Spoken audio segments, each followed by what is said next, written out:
Watchers in the bar, come forth. Traitors, usurpers, defilers of justice, come and hear your fate. What's going on, everybody? It's me, Sean Tank Top. I'm over here at Casa de Tank Top, and welcome to Targ Tuesdays, our official Watchers in the Bar after episode live stream and Q&A. It's me.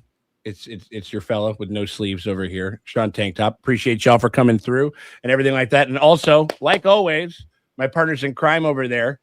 It's House Dustin over there. It's the Draces, Morgan and Dustin. How you doing over there, Draces?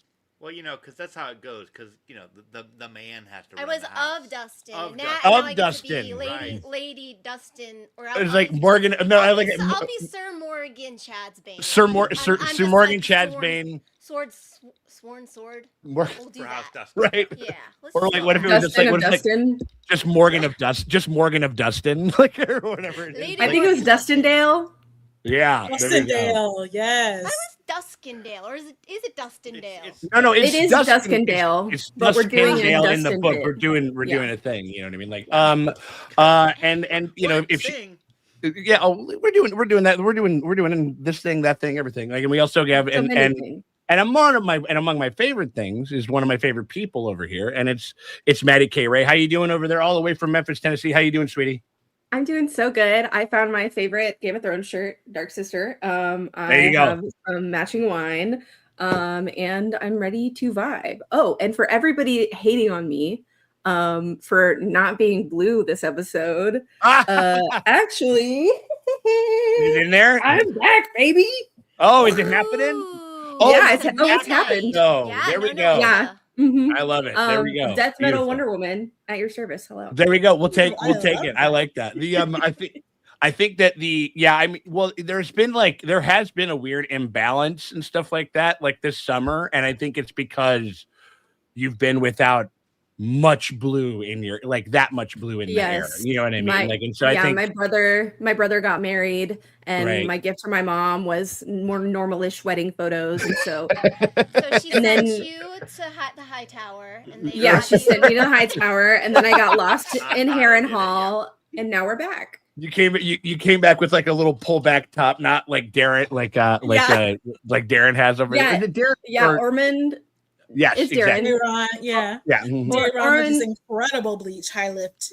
Hugh's got a pretty good like back knot that's going on. Yeah, he does. I'm kind of impressed. It's a Bobby B style. Yeah, kind of getting there a little bit. I definitely am kind of thinking. I'm just like, am I gonna get like my haircut by this guy, or get like a really good cappuccino, like a flat white like grande, you know what I mean, like from these dudes, you know what I mean, like I'd say get his ass. Yeah, there we go.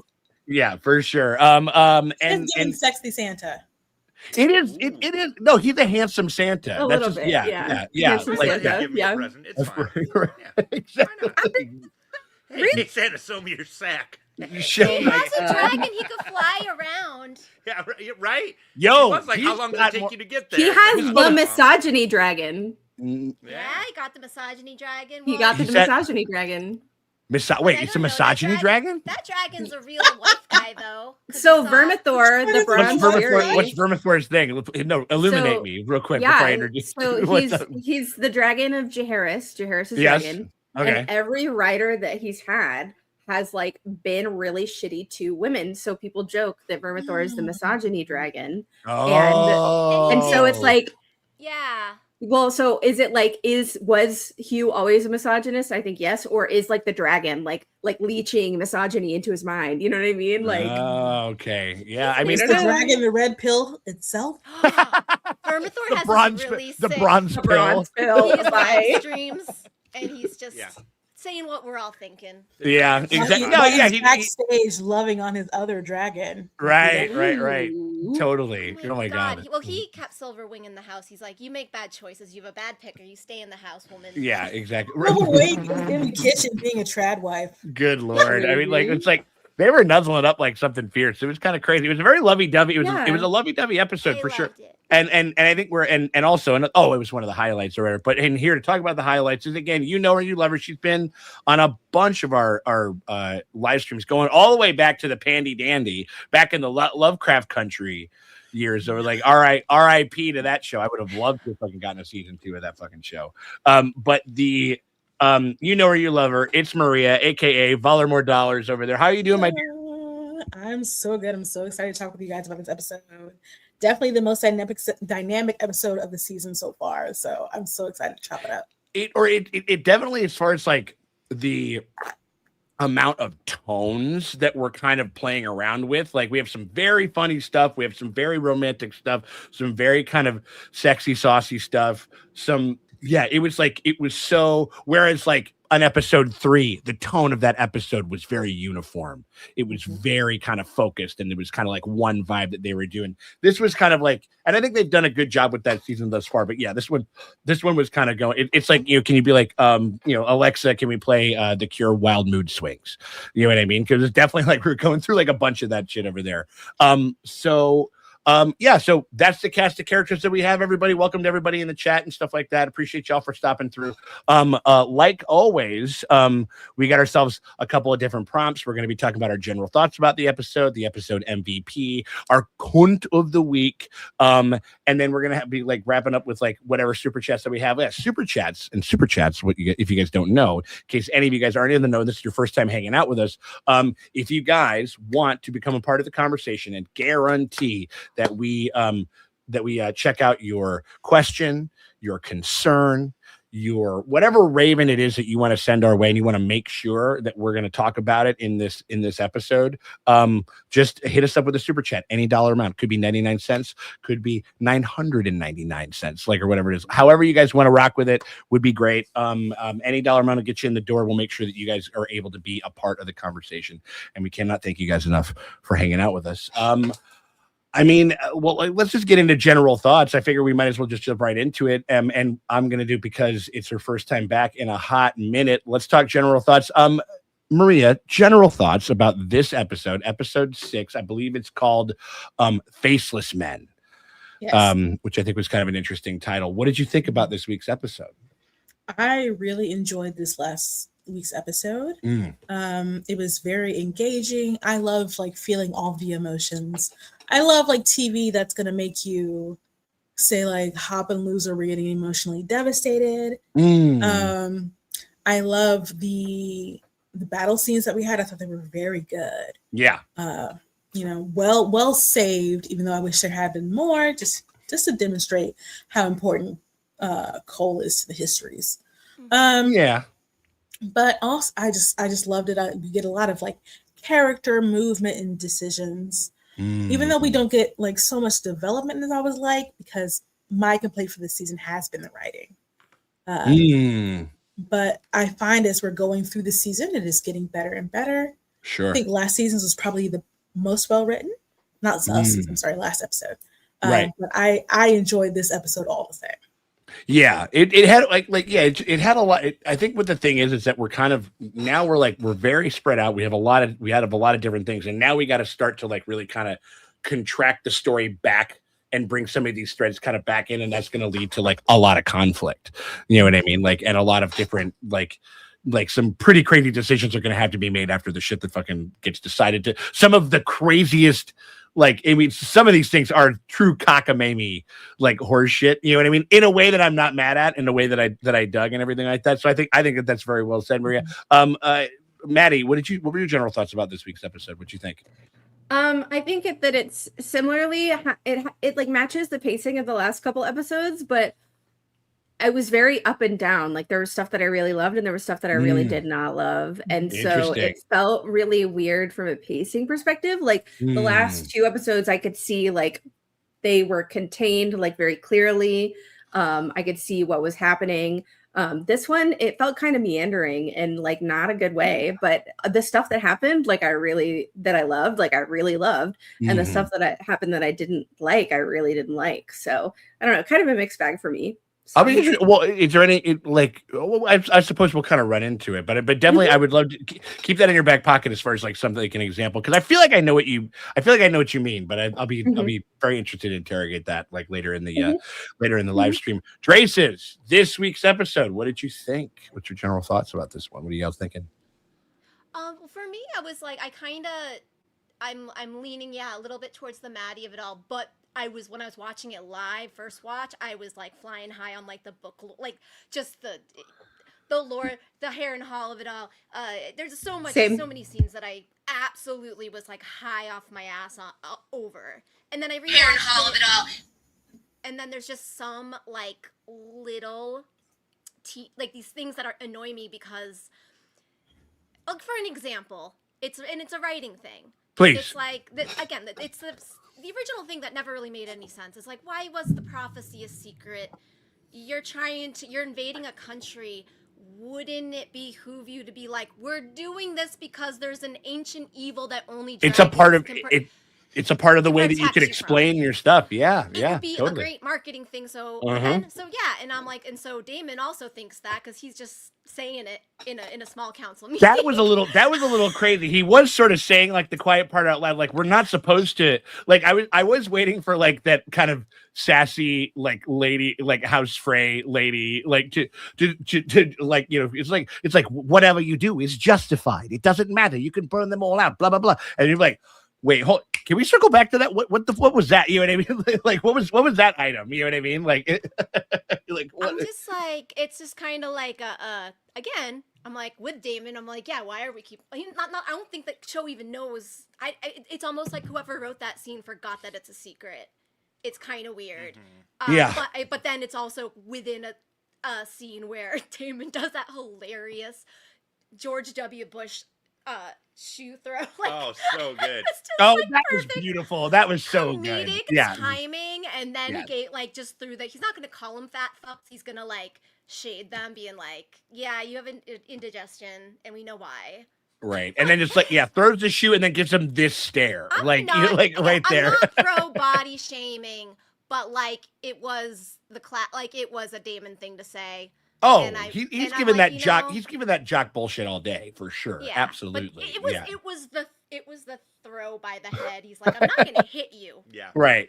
But you're gonna think it almost hit you. Yeah. No, and like, and the fact that they did it from like you just see his like you didn't cut to him throwing it. Nope. You just saw it sail past him, and like exactly who threw it. Exactly, of course. No, because all you got to do is cut back. Like all you got to do is cut back to this face, and you know exactly who the fuck did that shit.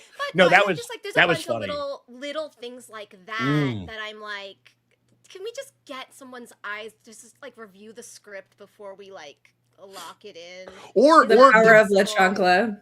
Or there would be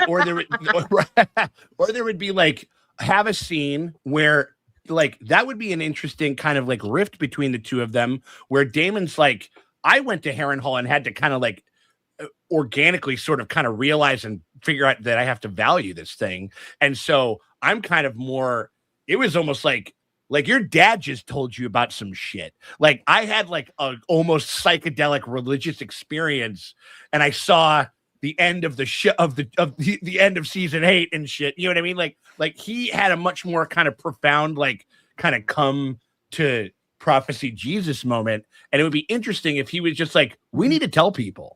Are you out of your fucking mind? It'd be an interesting back and forth between them. And that she, again, he didn't even do it in High Valyrian, which I'm sure Orwell can speak High Valyrian, but it's still like, he didn't even do that. He's saying common tongue, and I'm like, yeah. No, I mean, it was definitely interesting. It's something that like it's again, I do. And I mean, maybe we're gonna be maybe this is like another thing that we're gonna kind of run into again. I mean, like where you're just like shit. Like, would 10 episodes have helped? You know what I mean? With like a little more. That's always the problem because it's always the issue. Yeah. Like, we have all these scenes we need to get through. They didn't fit in the other episodes. We're doing these two big things. Yeah. And then they did like a tapestry, just kind of, but not one of Helena's, which is beautifully laid out. Oh my God, she was crushing that shit this week. It's a first year tapestry person just doing a quilt, and just I guess we'll just kind of be cutting between a tapestry that I would make essentially. But, you know what I mean? Like it was also it's in its femdom era, so I'm excited for that. But, Dustin, what do you think? Oh my God. Yeah. I mean, you're not wrong about it being in the femdom era with Alice. That's true. Well. Yeah. That's true. Alice, the Eerie. She's Dommy Mommy. Even Rhaenyra, her like big time are turning like. Oh yeah. You know. Oh yeah, very pretty footage. How about you, D? Yeah. What'd you think, man? I hear what you guys are saying about like the whole disjointedness of it all. Is that like if Did you everybody watch it freeze? again, Oh, things are there. Like like the story is there. If you I'll be watch it right. again. Oh, we lost Sean. Okay. But like Lost even, in Harrenhal. What a crazy guy. Right. Even in the whole like Baratheon assassin thing, there was a brief moment where I was like, these two-timing motherfuckers talking at once. And I was like, oh wait, nope. There was a scene I kind of remember half-heartedly that like she's like, you can do something else for me. But it was like even that should have been like really cemented. I feel like I'm media literate enough to catch on to things like that. And just the way that it was kind of staged didn't click as well for me. Interesting. And so I felt like there were just things that like I thought weren't plotted out very well from a story perspective. Okay. Like, they didn't pace the episode correctly to make it work. Interesting. I'm so sorry, Justin. What scene were you talking about? I got smited by the Harrenhal bats fucked up my fucking Wi-Fi again. I'm so sorry. The Baratheon like assassin scene, like I mean, it's clearly obvious like that's what it was, but then they're like, oh yeah, we come to pledge fealty, and I think it's just because like both times they had people that weren't the right person showing up, and so it wasn't Boros, right? Yeah, Yeah, okay, for sure. Well, wait, yeah.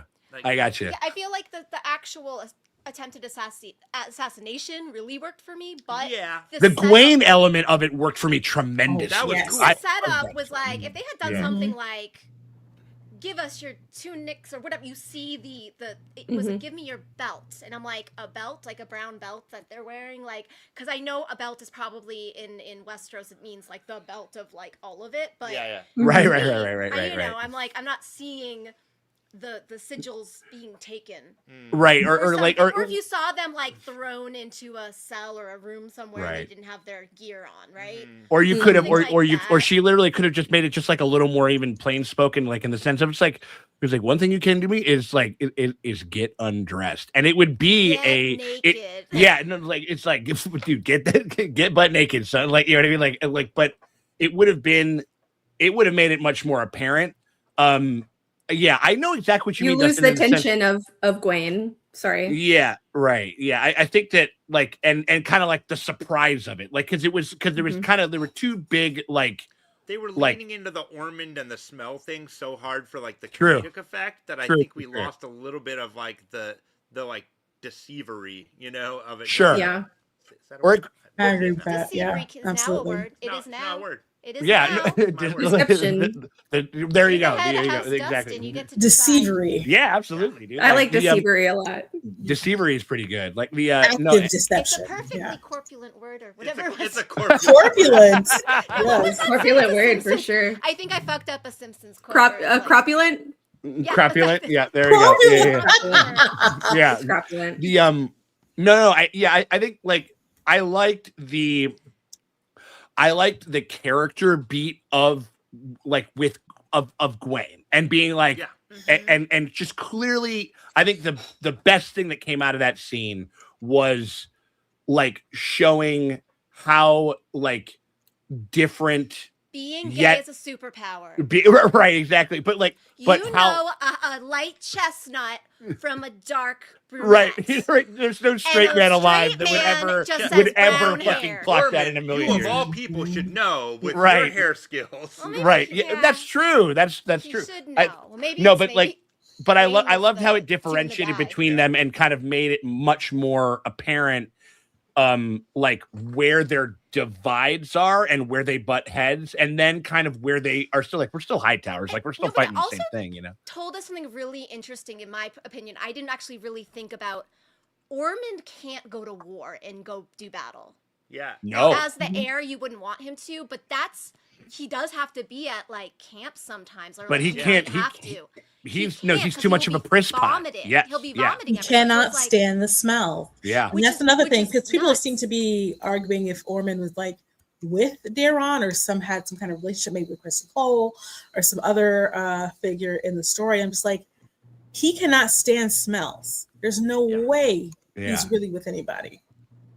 Yeah, I think that like it was definitely like it was played for effect, and it got me in the moment. I think there's a lot of that stuff where it's like there were some moments that like played really well in the bar, because I think just every moment just plays a little bit more generally better in the bar. Just like, you know, it's our nerd Super Bowl, and like we're super excited and we're hanging out for 2 fucking hours, like, you know, kind of sometimes literally ginning ourselves up and fucking, you know, like and you know, kind of getting excited about this thing, and then like, yeah, I don't know, it was just it and so but there was some times where it's like, we call it the Hitchcock glass of water at 3 a.m. thing. You get up to go get a glass of water like in the middle of the night, and then you just go, huh.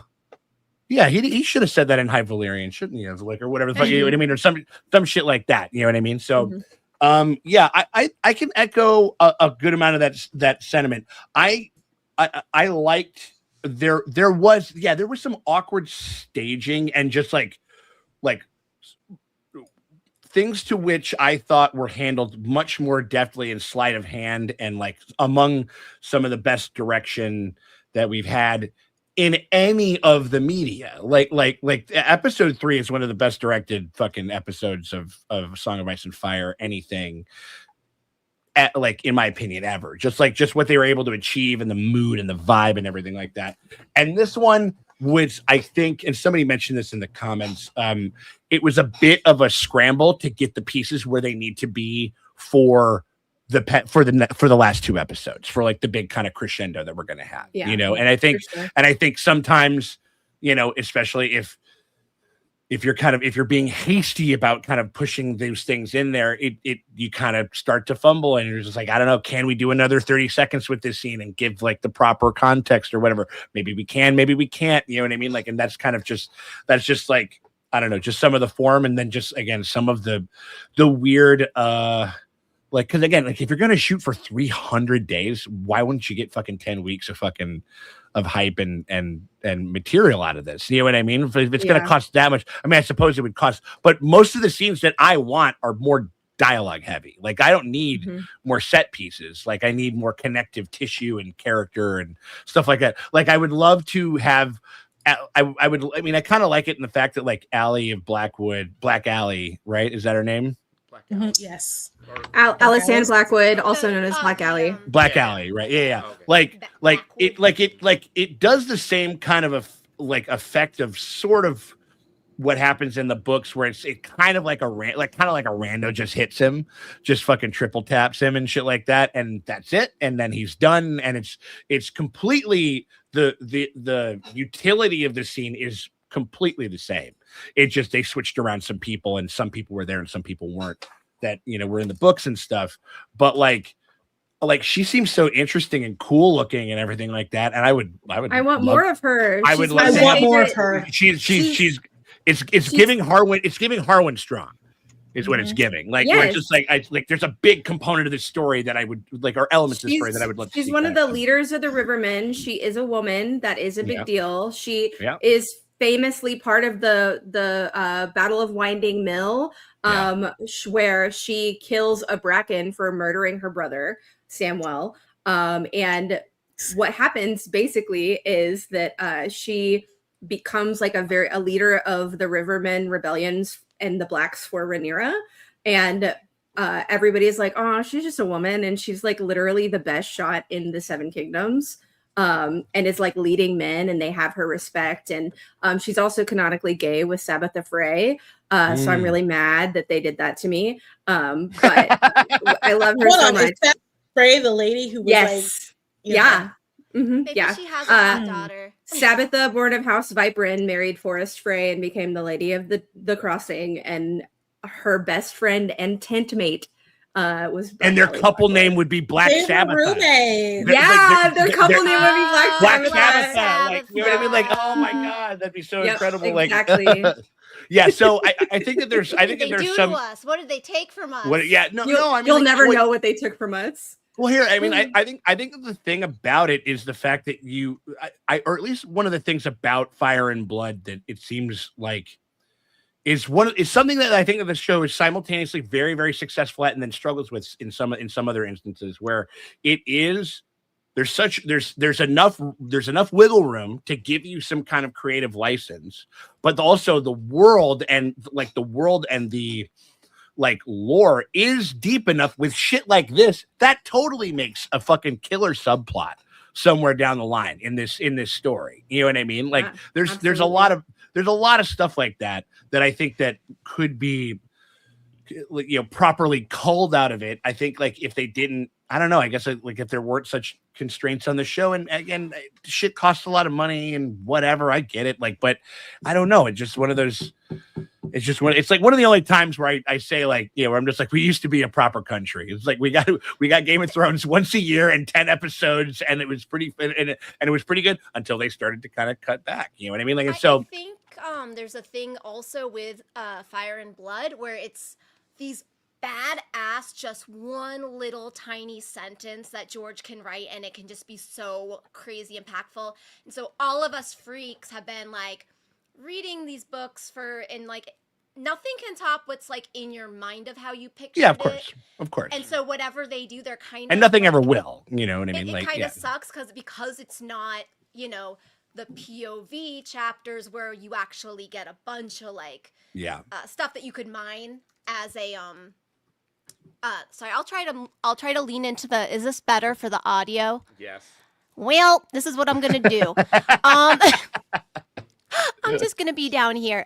So no, there is a thing where just like, oh my gosh, now I lost my train of thought. But no, just like you can mine so much stuff directly from the text in the main books where you're in their head, but it's like, how can you live up to what people, this one little, like how Christian Cole dies, it's just like a line and he was speaking to a corpse and it hits so hard that in your mind you're already like the director, like how it should look, what it will look like. You're sitting there, you're going like, I can see it all happening right here. We're all a bunch of little Chris Nolans with our fucking thing. I get it. You know what I mean? And so it's kind of hard because I'm like, yeah, all the big moments, like even like Blood and Cheese, it's like it just kind of, you're like, it's really hard for them to do. Sometimes they land it perfectly, but then sometimes it's just I mean, I mean, like adapting shit is tough. I mean, like, and like there are sometimes there are some decisions that need to be made that make that I think make total sense. You know, it's you know, like the shows, like the original shows, like ability to just be like, hey, you know what, we're not going to do the fucking Lady Stoneheart thing. It's just not happening, and that's totally fine because I don't really think that that's a particularly good. It's kind of cool, but like I don't know. I don't think it's what's going on. You're gonna get bad take. Really? Extremely bad take. Yeah. Really? Okay. Well, I mean, I was just like, this is fine. That's when they were telling us, oh no, when we were saying who gets the big old chair. No, we weren't doing that as in a like, got ya, like the chair doesn't matter, which is kind of the thing of this, where there is the big threat. Yeah. There is the big, like, and it's not politics, and it's not who sits on the pointy chair. But the show was like, they were just like, we're tired, we don't do this anymore. It's about the chair. It's about the chair. Yeah. But we'll destroy the chair, so the books people will be happy because we're going to melt it, don't worry. And we're like, no, it's still a chair. It's still all about who the king is. And I'm like, right. And it all started when they, oh, sorry, Maria. No, that's definitely like a season TV genre change complaint for me. Yeah. Because even in Game of Thrones, we have characters, Dany in particular, I remember saying, I want to break the wheel, right? Mm-hmm. Right. Which means destroying this method of hierarchical rule. Mm-hmm. But as soon as we get off book, it's like the show writers forget that. And then also for this show as well, they're not really interacting with that type of message, which I understand because like playing like teams and stuff like that is so much more fun, so much better for engagement and stuff like that. But the real message, well, one of the messages for me in any way in his books is that this hierarchical rule is not good for anyone. And actually all of these rulers are not good. You should not be rooting for any of these people. Right. Like they're being so clinging to this, the aristocracy, all this like who gets the chair. actually brings down so many households. Like it's the ruin of houses. Right. Is when they are like, no, it's ours by right. No, it's ours by right. And it's like, and then there's inner family fighting. Yeah, and it's like, who knew? How are we gonna get rid of dragons? Well, make the dragons fight each other. That's one way. Yeah. Mm-hmm. Yeah. Right. I mean, like, yeah, it is one of those things where I mean, like, I feel like they're kind of getting there in the set. It's the marketing thing. Like, I don't know, like, as far as like having people that you root for, and like everybody has favorite characters and shit like that. Like, you always have some people that you're going to kind of be pulling for. But yeah, I think that this whole, and certainly with some of the online discourse and shit like that, I think that this whole idea that like one person, like that, I think there are maybe shades of people that kind of would be more better suited or whatever it is. But this is like the succession of this world, as in it's like a bunch of pretty reprehensible folks, like, you know, making bad decisions and silly decisions and dumb decisions and like occasionally cool decisions and occasionally entertaining decisions. And so like I think that I don't know. I guess I'm like, I mean, and maybe it's just because like kind of, you know, it's the crispy, the crispin coal of it all, especially seemed to have inflamed that this week in a very big and real way. And I'm just kind of like, there's this whole other shadow conversation that's kind of happening that we occasionally get a keyhole into when like shit like this happens, when a character dies or some kind of, there's like the show takes like an editorial kind of stance on a character that people have a problem with and shit, you know, and like that's been kind of, it's been interesting. It's always interesting to be like, oh, you guys are all here. Okay, cool. Like, you know, and it's like, you guys know that like not a lot of people really share this. This is kind of like an online thing. You know what I mean? Like, and not everybody, but you know what I'm saying? But like, I don't know, just by and large, at least like kind of in my experience or whatever. Like, is that, I don't know, is that something that, I mean, but that's run throughout this whole thing, but it seems like it's heightened now, like much more so than it was like back in the day, you know? So are we ready to talk about Crispin Cole's death? I think we got to do that. I think we got to get there. I mean, like, how about this? Is there anybody, you know how we get there? I know exactly how we get there. We're going to do it because we talk about our episode MVP, because we're talking about our episode MVP for this week, y'all. And even though also before we do that, we're going to get into shout out to Slurpee. This episode was gross. Disembedding by Orphan Maker, Morningstar smashing faces, Ormond spewing chunks, Valerian incest. Was it too much?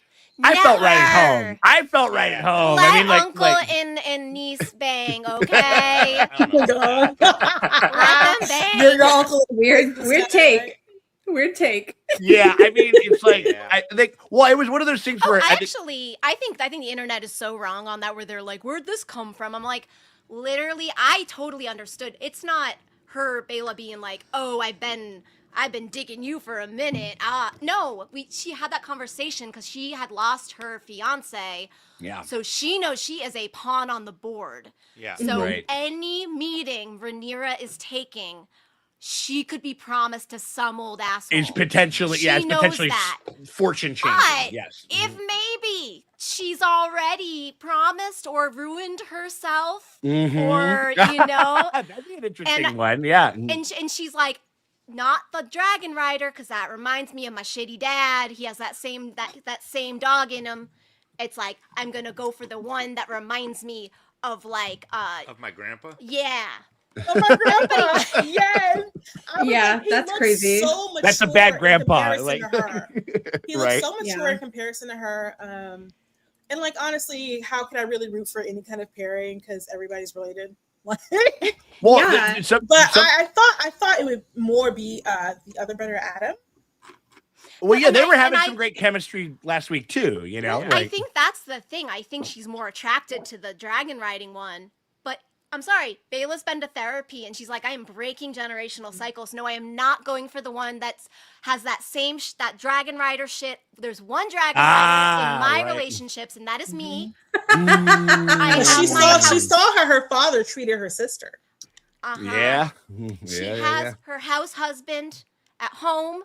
Right. He likes to stay at home. He likes to stay in the house. Right. He likes the sea. He likes to see. I mean, he likes the sea, but also he likes being on the ground or in the water. Right. And I think For me, that was it's a good just- choice. He's not airborne, right? More connected to gravity, this guy. Yes. For me, it was like, is this the first time these characters have been in the room together? Yes. Okay. Well, thank no, you. I was like, they were. No, They talked on They the had a beach. they had a scene. They were They chilling. did have They a were scene. chilling on the beach. They were chilling on the beach and hanging out. And I think they had one that's other. right. They had one other conversation. They have I maybe just- one, yeah. maybe two. Yeah. It just came out of nowhere for me. And Yeah. I do agree. I think she did have chemistry with Adam if we were picking Valarians, but also Sure. like Yeah. that's your uncle, girl. Like the thing that you have in common is that you're both dealing with like Corlys and Rhaenyra, and it's annoying. Like Yeah. that's the thing that you have in common, and you deal with that because you're both related to each other. Like I know it's incest and like Targaryen exceptionalism and Valyrian exceptionalism, and Valarians are also Valyrians, but like does he just not know who Bela is? No, it reminded me of the Rhaenyra Daemon thing, and I think and maybe they're grown trying to do they're- parallels there, but it also like I didn't like if that's what they were trying to do, it just felt kind of like what is the point? Like where are we going with this? What is the purpose of this? I just really thought it was when she was talking about like countdown to me getting promised to some asshole. I just when she was doing it, I wasn't like, oh, Bela really likes him and wants to. I really kind of She saw wants to make a choice. In my head, she's like, I have to choose somebody. I know this guy isn't rotted. Yeah. I like his He's brother. been pretty I'm more upstart. attracted- Yeah. I'm more attracted to his brother, but it's like she's again went to therapy. Everything in her that's attracted to him. I will say, I think that he was more attracted to her. I think Adam is more into her, and I think he's also like the other like. Alan is kind of the gruff, like, you know, strong, silent type, whatever. And Adam is like, he's got the heart of a fucking poet, and he's like the softie. He was the one that was like already he was forgiving. like, let's run away together. Already, yeah. He was like already like, you know, trying to forgive, you know, Corlys and stuff like that. And, you know, like, and Alan is just like a lot more kind of like sturdy and stubborn and kind of he's kind of more of his dad, honestly. I mean, like, you know what I mean? Like, and I mean, Bela's gonna have a lover. It wouldn't be like you don't marry your lover. You find a highborn, like the least rotted highborn you can find when you are like a woman that has one moment where you're like, okay, I have like until like I have to like before they choose for me because they like make a agreement with some house somewhere. I got to get this done. And I think he was just there. So do you think Alan is like, you know, you think he's going to be pissed fun for now? And then Adam's going to be like the husband? No, it could be because she's smart. She's like, Rhaenyra, you shouldn't find a lover that looks like your side piece. I mean, your main or your main piece. Yeah, right. Find someone that looks like your husband. Like, okay? yeah, right. Like, I think Bela is just studying at the knee of Rhaenyra and is like, marry your uncle. Yeah. But also, if you're gonna take a lover, make sure they look like your husband. Just sleep with your other uncle. I think this is kind of an interesting perfect plan. Yeah, and I think that there's a lot of angles that again I think that we could kind of cover if we had a bit more real estate with some of these characters. I would have loved like more episodes where we could like actually pepper this in. Yeah, it was out of nowhere, but in my mind I was like already like, oh, I see what she's doing. Yeah, I mean, they were seeding it through the last couple of episodes, but it was honestly very light. Mm-hmm. Yeah, it was never. It was kind of just because it's like sometimes there's just two hot people talking to one another, and you're just like, ooh, you know what I mean? Like, well, whatever. That's the like, show. What am I yeah, supposed to 100%. Like, and then like, but I think like, yeah, I think they packed it all. Like, don't you ever get tired sometimes? I mean, like they were doing like some Tennessee Williams shit, like or whatever. They like, really were. Yeah. It was really like, right? No, it was kind of giving that, and like, so I think that it was. Yeah, I think if we could again, even if you had like one more scene where like they actually you know do a Pride and Prejudice, they touch hands and you're just like, ooh, it's a little bit of electricity and there's something there. We kind of have even that would have been better. That's what I'm saying. I mean, like, yeah, something like that. And so or like pepper in more of Bela. Being this, and I like what Hellfish has to say here. Like, but Bela's wily enough to leverage for Valerian legitimacy if she pairs with Adam and shit like that. And the thing is, and that's also it's one of those things where it's messy, like it's messy, sexy stuff, but with politics, which is like which is what A Song of Ice and Fire is all about, and that's some of the best stuff. Episode MVP for me is and maybe even for like this whole season, we'll see what happens. We still got two more. arrows. Yeah.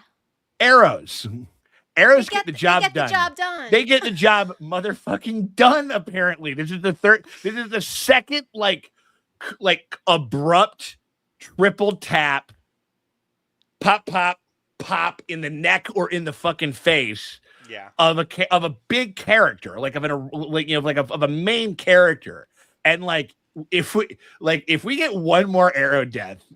Like, you know what I mean? Like in this thing, like, I don't know, like Big Arrow has had a hand in this. I'm not sure. Big like what's Arrow? going Big Arrow. Yeah. Big Arrow's been lobbying for it or whatever the fuck it was. But that gets us to, it's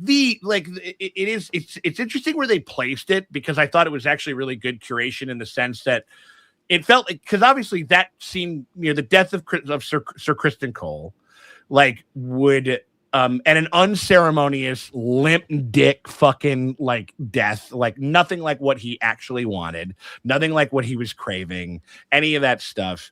We got to see this fucking weirdo like bite it in the most unceremonious way possible. And they also put it at the front of the episode. So you're like, you kind of forget about it. Like by the time the episode's over in a certain sense. I mean, obviously you don't, it's what everybody's talking about and shit like that. But you know what I mean? Like in the sense of just how little of a footnote that this guy is like kind of making or how they wanted to play that moment, which I thought was really, really interesting.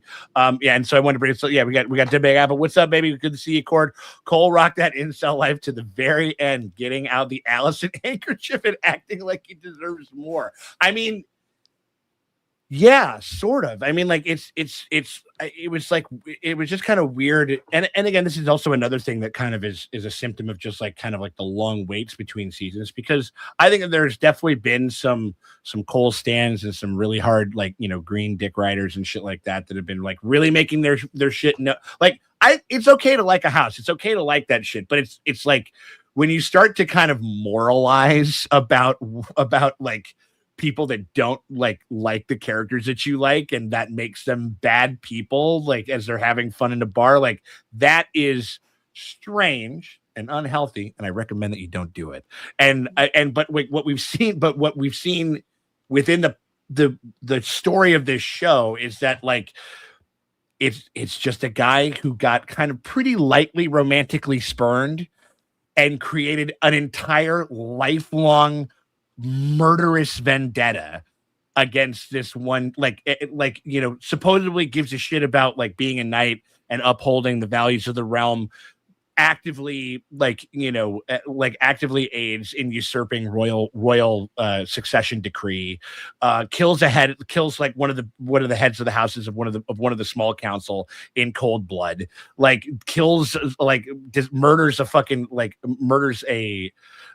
queer like member of court and stuff like that, at a wedding, which is right, at a wedding, the groom's lover. Come yeah, on, exactly. That's rude. Right, very rude. Creepy. And so it's genuinely crazy how much he's spun out.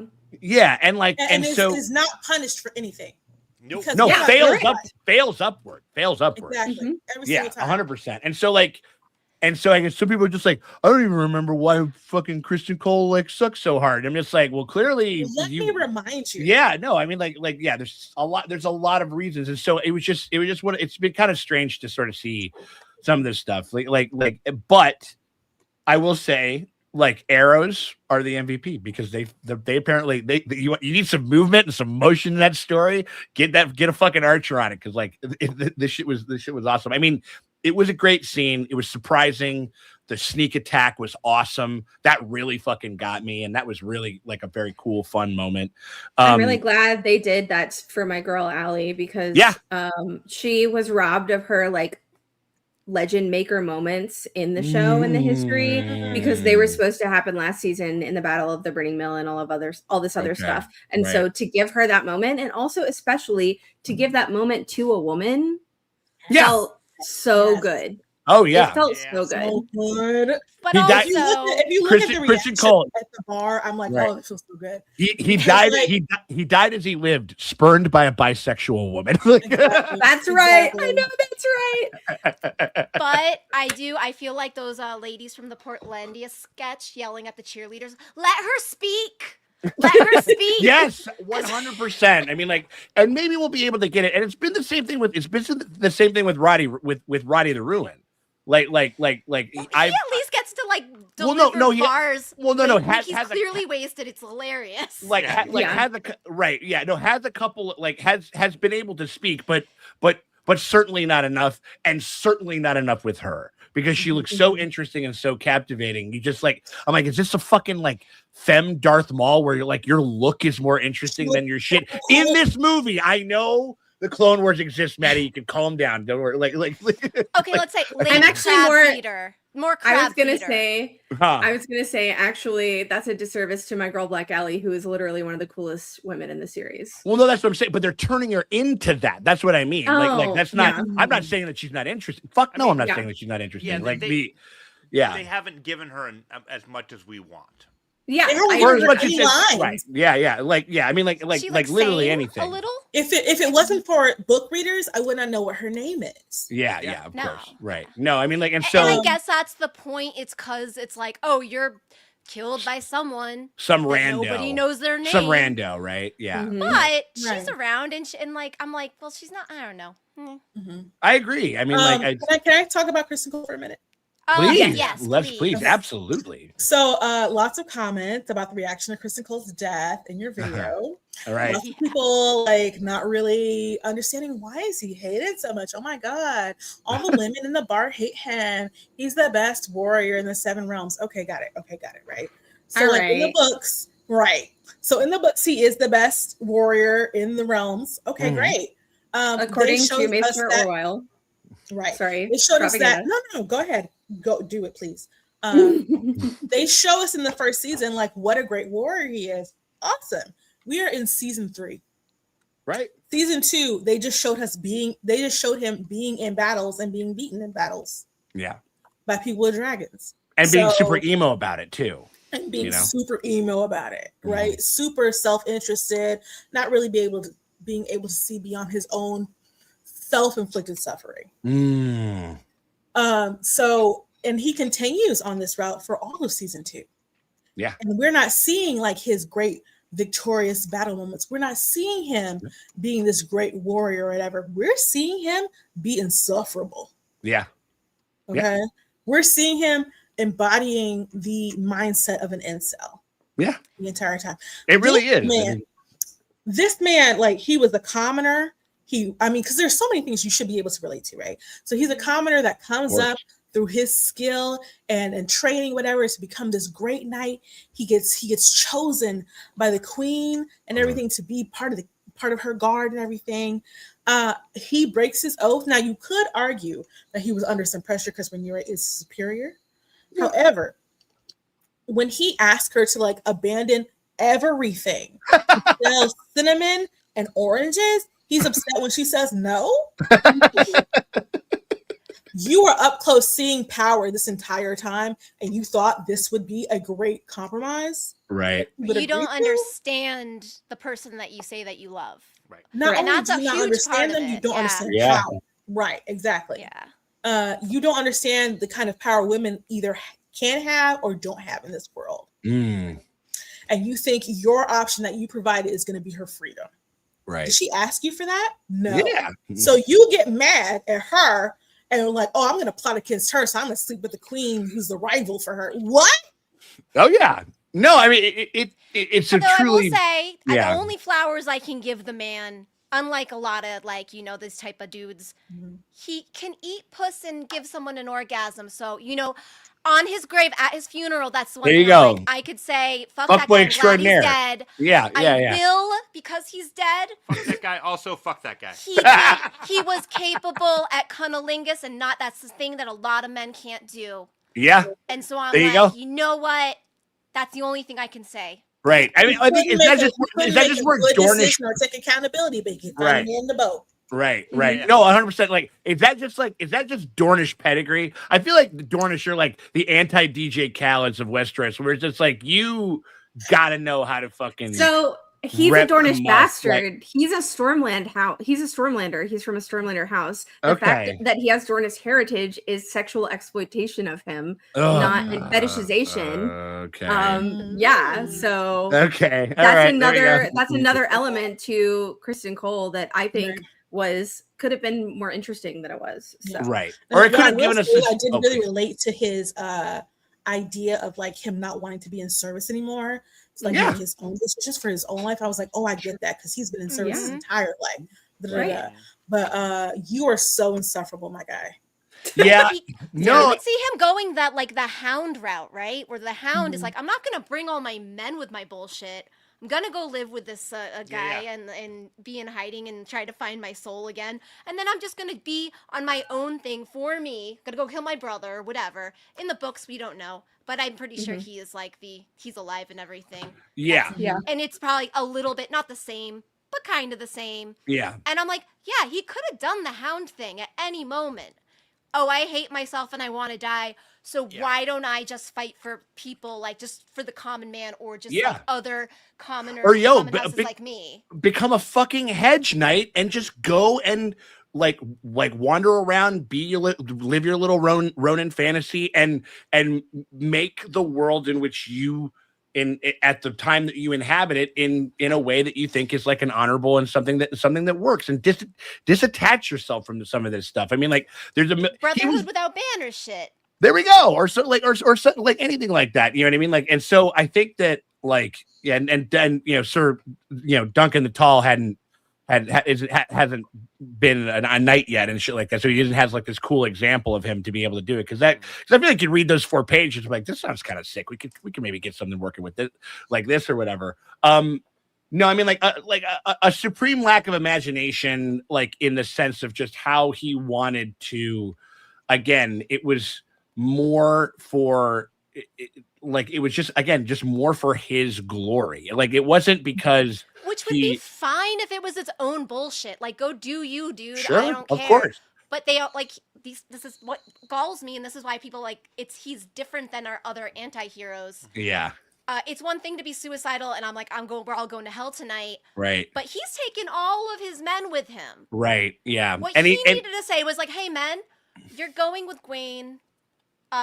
You're in service to him. Or at the very least be like, hey, Camp A is going with me because we're fucking all going to hell tonight. Camp B, for anybody who's suicidal, anybody that wants to fucking roll, that's fine. You know what I mean? Like, yeah, 100%. I mean, like, I think that like the whole and the fact that like again, it's for his glory, not for the glory of any cause that he particularly like cares about or whatever the fuck it is. It's like it's kind of, I don't know, it's always kind of very like opaquely self-interested. I think that in ways that are just like, I don't know, it's just and here's the other thing, and if in case anybody out there on the internet that's having a hard time struggling as to why it seems like why people don't like this character, watch the show and realize that is the story of the show, and that he's kind of like just kind of look at it through that lens, and that he's kind of acting as a villain against what is kind of seemingly our main protagonist. But also the other reason, fellas,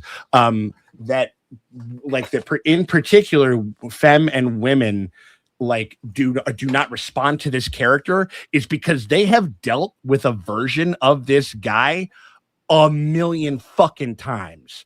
This like a self-important asshole who like wants to kind of like have a possession of you in a certain sense than like, but cudgels it as like this big romantic volley, this big thing, like give up everything that you want to do just so we can hang and shit like that. It's fucking ridiculous. He's and a like, nice guy. Kristen Cole is a nice guy. Nice guys. He's the nicest guy you know. Yeah, exactly. Mm-hmm. And the thing, and like again, like the stats are reading cool, but like are reading like he's chill, and like on paper it makes total sense, and obviously a great hair and fucking skin routine, because this motherfucker hasn't aged a day in fucking 25 years. Unbelievable. Shout out to Fabian Farkle. Frankel.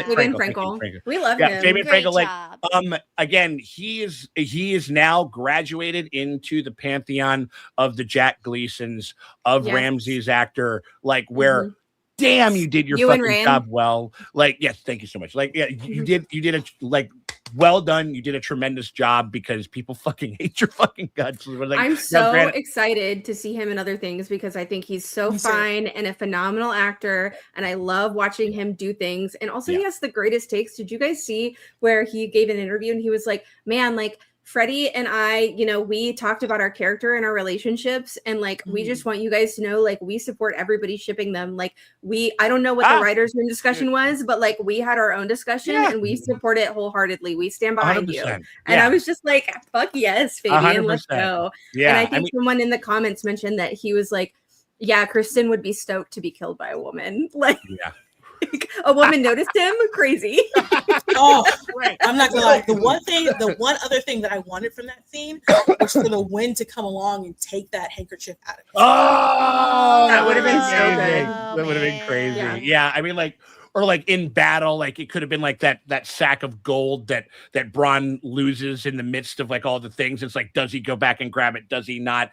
Does he like was this ever really special to him in the first place? He has to examine things about himself. I mean, like, yeah, I think that, but just in case anybody like wants to know as to why it's, you know, a lot of femme and a lot of like like women tend to really dislike this character is because he is an exaggerated like version of the type of motherfucker that they deal with all the time. You know what I mean? Not like, even that exaggerated, to be honest with you. No, that's what I mean. That Like, part. yeah, like I think like mostly like, or I guess maybe just in the sense of like swinging around a sword and shit like that or whatever it is. Oh, like yeah, unless like yeah, like that. I mean that not in the breadth of what he seemingly like wants to demand of like all of anybody that's in like any type of a romantic tryst with him or anything. And so I don't know. I just like that it's a much more personal kind of experience, I think, for femme and women viewers like of this character specifically, and why they're just like, no, I've dealt with this motherfucker before, and like I don't know, I think it's just like, and that's also another reason why it's so intense for some people, like the dislike and the uncomfortability and like maybe the hatred or whatever it is because it kind of hits home, you know what I mean, in a certain sense. And so I don't know, I just think it's just like a little something, like little food for thought to, you know, for some of the more emphatic fucking fans of Christian Cole and stuff like that over there and shit. Shout out to Mark Rees coming in with that super chat again. Y'all hit us with any dollar amount if you guys want to make sure that you guys get into the conversation. Cole dying and then never being mentioned the rest of the episode was a nice irony, adding to his desire for a grand depth and being robbed of it. Yeah, we didn't get. Do you think that we'll get a scene where somebody does like break it to Allison or something like that? No, you don't think so?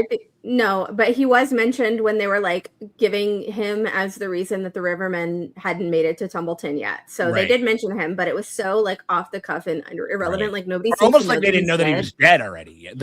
Which is great. I love that note. His death is not memorable. He might be memorable, but his death was not memorable or even notable. Sure. Yeah, I think they might mention it just because of like the character they've made him to be on the show. Yeah. But I'm betting her reaction will be that of like, oh damn. That's probably I could see that, like, because it would make sense that like the hand of the king, or at least former hand of the king, like, you know, was killed, you know, in battle or whatever it was, like, and then she'll just go, oh. Yeah, that might be a good opportunity while she's on her way to Harrenhal. That might be fun. Oh, right. Ooh, yes. That's interesting. I like that's it. Yeah. We'll talk about that. We got ourselves another one. Genuine, honest question. Do things mentioned that applied to Cole applied to Damon as well? I truly want to know the reaction, so contrast between the two characters. I can tell you it's because Fabian is brown. Well, when they talk about the contrast in the two characters, what I've seen in the comments at least is people saying like, well, why do you feel this negatively towards Kristen Cole, but you don't feel as negatively towards Damon, who has purposely killed people? Yeah. And I would answer because like he was introduced as a shit. Yeah, he's never claimed to be anything but a little fucking shit who's gonna like fuck shit up and look awesome while he's doing it. And there is a thing when it's like when you are again cloaking yourself in whatever if you're a hypocrite, if you wear it like armor, wear your assholery like armor. That's self-righteousness. When you're an asshole showing up, but he's really skilled, and he's like kind of a badass, but you're also like, I don't want to hang out with, like, I don't stand Damon. No, I just he's just love fun to to watch watch. He's fun I to like watch. watching him go. I like watching him go. I like The hypocrisy level between the characters Yeah, is that's different. very and that's exact for me anyway. That was always it. I think, where I'm like, if Cole was like, I'm going full, like, if he was like, yeah, I know, I thought that the knighthood meant anything. It doesn't mean anything, but I'm gonna own it now and then do it and stop beating myself up about it, because everyone's a hypocrite. Yeah. Yeah. If he had that character turn, then we would be Right. having a totally different conversation right now. Right. But he had Right. to the end. It's just, it was this. Or this- what if even like a moment's reprieve of his like searing like acerbic hatred for Rhaenyra like had ever like Allison has done it. It's like having doubts about the fucking bed that she made her for herself, having doubts about like if Rhaenyra was ever really the villain, you know what I mean, in the sense, and like if it made a wrong turn, he like like if he ever had those thoughts, we never saw him. Just like if we ever if saw we had fucking more episodes, we if could we have ever- had we a maybe could have gotten- fireside scene with him and Gwaine, and he's like, actually, little Linus Cups, you know what? I was so mad at Rhaenyra for years, and you know, I mean, like, that was ridiculous. yeah, and If the show literally- wanted us to feel more empathy and pity for him, yeah, they could have input that, but they did not. yeah, They didn't. So, They don't as so want you to someone pity him, who has and not they read the shouldn't. books, yeah, I'm not going to pretend like that was included in the show because it simply wasn't. No. yeah. Correct. Exactly. And like and the other element that I'll say to the syndicator, because I will say I appreciate the question and the query. Like this Oh, is yeah. this, I also Yes. appreciated the way you It's an worded important it, question. because a lot of the discourse in our reaction was this exact question, just Absolutely. veiled in different ways. I mean, Yeah. you're just being No, like, this is the more, Yeah. this is an actually, like smart person, like, because who was like, oh, I have a differing opinion. I actually I'm actually interested. yes. What is going on in your head? This is a conversation. You know what I mean? And Like, that's and so actually, I right. love those conversations with, Yeah. because I mean, I have them every Sunday with people. We have different head in the canons bar with the Song of afterwards Ice. and shit like that. 100%. Constantly, we Yes. totally disagree. Yeah. But I love listening to what goes on in their brain. Mhm. That's why I'm there. I Yeah. want Yeah. to know. The difference Yeah. is curiosity versus judgment. Which one are you Yeah. jumping to first, right? Yeah. Exactly. So, like, as Yeah. far as like Damon is concerned, I don't know anybody is actually a fan of Damon's. Like, they want him to win. They're just more compelled by his character, and like you said, he's just more entertaining to watch. Eamon He's One not Eyes is one insufferable. fan. Right. Eamon One Eyes like, no, No, we but love like- him because he's awesome. No, but no, and Aemond is, I mean, and obviously there is a duality of Aemond and Daemon for Yeah. sure. I mean, they've been seeding that for a long time, and Since clearly he was that's- named, even. exactly, and like so I like and I love watching Aemond. Like Aemond is like he's got like a lot of interesting wrinkles as a character, and he's a lot more of just a real person, I think, in this show. You know what I mean? Like, on top of being a fucking insane, over the top anime villain, you know what I mean? Like, Yeah. but there's all of the rest of the stuff, and that's what I But think. get So him around a mommy, and he just It's all turns over into after a that. little So, sweet like, bean. so- No. right, so like, to kind of put a button on it, to the syndicator again, thank you very much for the question, and thank you very much for the super chat, honestly. And genuine honest question, genuine honest answer. At least as far as like storytelling, and certainly storytelling within this medium of TV and, you know, kind of filmmaking and stuff like that. 95% of the audience hasn't read the books. 95% of people that watch this show haven't read the books, more than likely. I bet, like, I would bet that that's like about maybe 10, maybe 15, but it's a very large contingent of people like haven't read the books. And so what they're going off of is what the show has kind of shown us, and what audiences typically have a really hard time with connecting with is hypocrites. Yeah. They just don't like hypocrites. It's kind of like in, like, you know, so there'd be some Well, like the High Sparrow had points, a lot of points. I'm like, 100. I agree No, with the absolutely.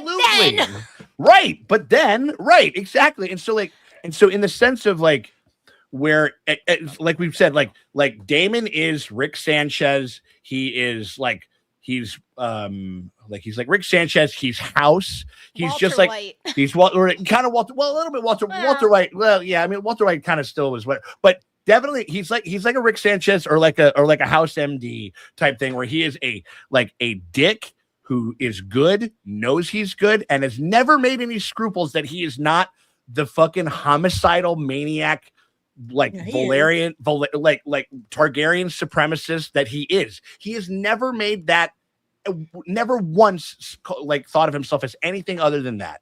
And he thinks he's a god. No, literal god complex. Like, and so and with the show, they're showing showing it how he's running around the world acting like this. And you're seeing how it's going to maybe not him personally, but like, I mean, I don't know where they're going with the show, but it's like his house. He is weakening his house by acting like that little shit. Yeah. But it's fun to watch. Right. And so I think like whether, like audiences just have a really hard time like connecting with somebody who's a hypocrite, and whether or not we're talking about like the stats of who's killed more people or whatever it is. Daemon's a dragon rider. I know he's fucking killed more people. Daemon's like a dickhead and a megalomaniac and all of that kind of stuff. But I think that it's because he wears it on his sleeve and he's never like made any scruples about it. Whereas Cole dresses himself up as this shining like paragon of morality and judgment of goodness, just like a lot of the fucking high towers seem to do as well. And so, and that's why he kind of fits in with them. And so people just have no respect. Audiences do not respect hypocrites, and they don't connect with him. They don't connect with hypocrites. And that is also the number one impediment to us being able to connect with this character. And that's the fundamental difference. It's not about stats. I don't give a fuck how good of a fuck, even if he was a good warrior. That's like rooting for like the captain of the football team. You know what I mean? Still a dick. He's like, again, it makes him more hateable if he's good at shit. You know what I mean? Like, it's like you more begrudgingly don't like him. It's like if he's kind of doing that because he's such an asshole. You know what I mean? And so I think it's kind of the Ormond of it. Like, Ormond can't fight, but his ground game, his like. Oh my God! As a tactician, he's great at what he's doing, absolutely, 100%. And we fucking hate him. And we hate him, but I love him. I love watching him. Watching him. Yeah, he's so interesting. Where it's like, he's kind of like one note, and it was like it's like great description. Cole sucked, but I'm gonna miss Fabian. Yeah, I agree. I mean, like I agree, and I would have liked some more material from him and stuff like that. I think anybody who thinks we hate the actor is completely wrong. We hate the character because he did such a fantastic job. He did a great job. That's what I'm saying. It's and like also being as good looking as Fabian is to make me not want him because he's such a horrible dude. Yeah. And they showed him like really good at oral sex on screen, and I'm still I still don't want him. Yeah. Like no. Right. Absolutely. He's gonna that is some real acting talent. Business, and it's gonna hurt. Yeah. Totally. So I know how you do it. Now you tell me. So to the syndicator, I think that the disconnect comes from probably a couple from things. I think that I think people's like lived experience with somebody like this, honestly, like, you know what I mean? Like, at least certainly in the context of where his initial where the initial kind of fracturing between him and Rhaenyra happened. Femme people have experienced this like so many times on over. Anybody who's attracted to men has experienced a man like this. 100%. And that makes it so much easier to connect to what he's doing and to dislike him versus somebody like Damon. Right. Yeah. And again, also Damon, like horrible grooming, like, fucking pederast, fucking like asshole. We know it. But again, I think it's just there is an authenticity that I think that you just sort of, that certain characters that can become likable need to have about themselves. Like, or it just becomes such a hindrance if you kind of don't have that. And so those would be the two things that I would say. It's like, it's not from a lore perspective, it's from a character and it's just from like a character perspective and what's been provided to us in the show and stuff like that. So thank you for the question. Genuinely, like that's how, that's sort of how, like, I think. I love the conversation. Yeah, for sure. Okay. So, episode MVPs. I had arrows. Yeah. Who's next? Who's next? Maddie, who you got? What's your MVP? Piggybacking off of the arrows, I have 2 MVPs this week. And Let's the first go. one, friend of the pod and former guest Jocelyn texted me this picture today. Sean, if you could put it up. She baked a cake. So Jocelyn is one of my MVPs for this week. Jocelyn is lighting the way for the Kristen Cole hate. She's lighting the way for that. Like, exactly. She lights the And way. then I am not hating hard enough. Right. And then on the related to I'm not hating hard enough. My second MVP of the episode is Oscar Tully, who has the hardest line in the Yeah. which is, I promised the dead Cole I'd build a sept of Trader's bones, and I don't have enough bones yet.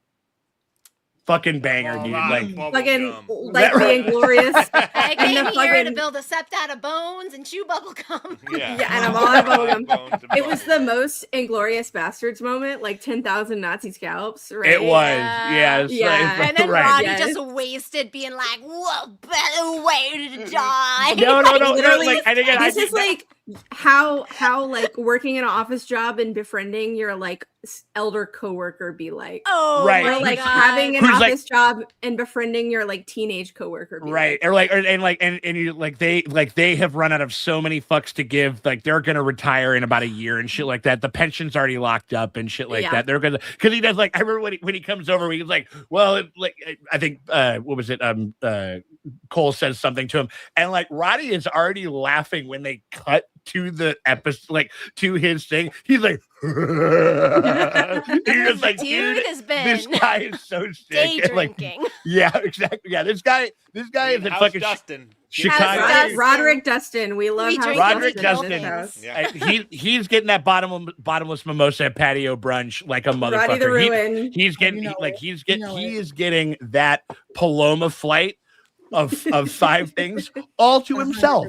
That's what he's rocking. That's with. right. You know what I mean? I know that's right. No, that was like. Sir, you only have one person. I know. No. And then he goes like, oh, better get 2. Like, you know, Yeah. Oh, good call. We're like, Listen, hey, sir. What you heard was, I want many alcohol. What I meant was, I want all the alcohol. It's like, sir, do you know why? It's like, excuse me, Mr. Roderick Dustin. Do you know why I pulled you over, sir? Like, have you been drinking tonight? Hell yeah, officer. Can I make you anything? You know what I mean? Like that's energy that this motherfucker's on right now. You know what I mean? Like, yes. Oh yeah. And All right. I just want to mention, like, the reason that Roddy is like that, the reason that all of the old wolves from Winterfell have come down, and they're all like old and grizzled, is because like Winterfell the North has done so well over the past few years that they multiplied, and now food is getting harder to get, and they can't afford to feed every mouth, and so all of the old men of the North volunteer to go down and die for Rhaenyra because they know that means that their family and their kids and their grandchildren back home will have enough to eat once they're out of the castle, which is like so heartbreaking and beautiful, but so like such a great example of like Northern practicality. And I just really appreciate it. Yeah. And then and I think also like because also Midsummer. You know what? Yeah. No, because if there's no war going on, sometimes if it's a really bad winter, they just go. They just go. They just die. They just walk into the woods and die of exposure, or don't. Who knows? Like, that's true. That's crazy. crazy. That's Northern culture, and like I'm like, I kind of like, can we do like also for the old women exchange? Can we do that with most of our government? Hello. Well, no. I mean, like, it's like, well, now I'm thinking of the Tyrion, like, and just now, satire.